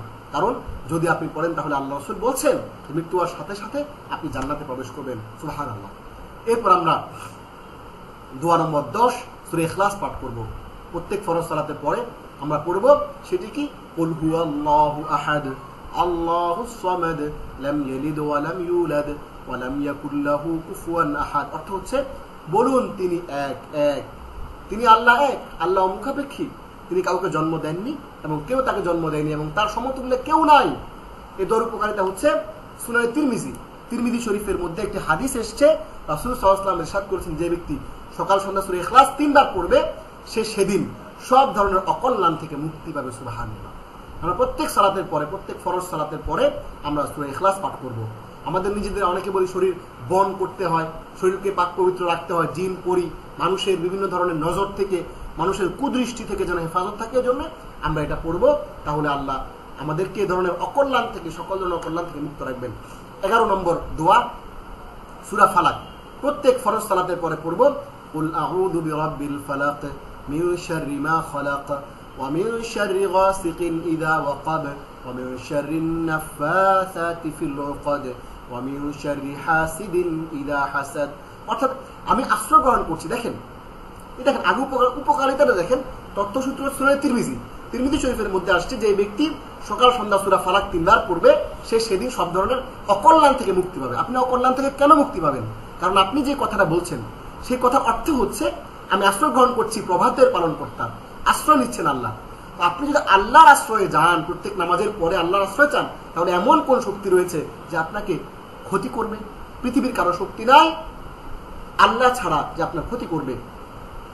আমি আশ্রয় গ্রহণ করছি প্রভাতের পালন কর্তা, তিনি যা সৃষ্টি করেছেন তার অনিষ্ট থেকে, অন্ধকার রাত্রির অনিষ্ট থেকে যখন তা সমাগত হয়, যারা কুফুরি করে, বান মারে, বলছেন গ্রন্থিতে ফুৎকার দিয়ে জাদুকারিনীদের অনিষ্ট থেকে এবং হিংসুকের অনিষ্ট থেকে যখন সে হিংসা করে। আমরা সবাই সূরা ফালাক এবং নাসের শানুজুল জানি যে আল্লাহ রাসূলকে এরকম জাদুটোনা করা হয়েছিল, তখন এই সূরা নাজিল হয় এবং এই সূরার মাধ্যমে জাদুটোনা থেকে, মানুষের হিংসা থেকে, মানুষের বদনজর থেকে, বানটোনা থেকে আল্লাহ হেফাজত করেছেন এই সূরার মাধ্যমে। তাহলে আমরা এই সূরাটা প্রত্যেক ফরজ সালাতের পর 3 বার পড়বো, কারণ রাসূল বলেছেন কেউ যদি সূরা ফালাক 3 বার পড়ে সেদিন সব ধরনের অকল্যাণ থেকে সে মুক্তি পাবে। সর্বশেষ হচ্ছে 12 নম্বর দোয়া। এটি এরপর আমরা আরেকটি দোয়া বলবো। এর আগের দোয়াটি হচ্ছে 12 নম্বর দোয়া, সূরা নাস প্রত্যেক ফরজ সালাতের পরে পড়তে হবে। কুল আউযু বিরাব্বিন নাস মালিকিন নাস ইলাহিন নাস মিন শাররিল ওয়াসওয়াসিল খান্নাস আল্লাযী ইউওয়াসওয়িসু ফি সুদুরিন নাস মিনাল জিন্নাতি ওয়ান নাস। অর্থ বলুন, আমি আশ্রয় গ্রহণ করছি মানুষের পালনকর্তা, মানুষের অধিপতি, মানুষের মাবুদের, তার অনিষ্ট থেকে যে কুমন্ত্রণা দেয়, অর্থ গোপন করে, যে কুমন্ত্রণা দেয় মানুষের অন্তরে, জিনের মধ্য থেকে অথবা মানুষের মধ্য থেকে। এখন এই দোয়াটা একই রকমের, ফালাক, নাস এবং ইখলাস একই রকমের। তিরমিজি শরীফের হাদিস আসছে, যে ব্যক্তি সকাল সন্ধ্যা সূরা নাস 3 বার পড়বে সে সেদিন সব ধরনের অকল্যাণ থেকে মুক্তি পাবে। এই জন্য আমরা এটার অর্থ হচ্ছে আমি আশ্রয় গ্রহণ করছি মানুষের, এই যে আশ্রয় গ্রহণ করছেন বারবার বলছেন আল্লাহ, কিন্তু এই জন্য আপনাকে বিপদ আপদ থেকে হেফাজত করবো। সর্বশেষ যেটি দুরূদ ইব্রাহিম প্রত্যেক ফরজ সালাতের পর একবার পড়তে হবে। আল্লাহুম্মা সাল্লি আলা মুহাম্মাদ ওয়া আলা আলি মুহাম্মাদ কামা সাল্লাইতা আলা ইব্রাহিম ওয়া আলা আলি ইব্রাহিম ইন্নাকা হামিদুম মাজিদ। আল্লাহুম্মা বারিক আলা মুহাম্মাদ ওয়া আলা আলি মুহাম্মাদ কামা বারাকতা আলা ইব্রাহিম ওয়া আলা আলি ইব্রাহিম ইন্নাকা হামিদুম মাজিদ। বুখারী এবং মুসলিম শরীফের হাদিস।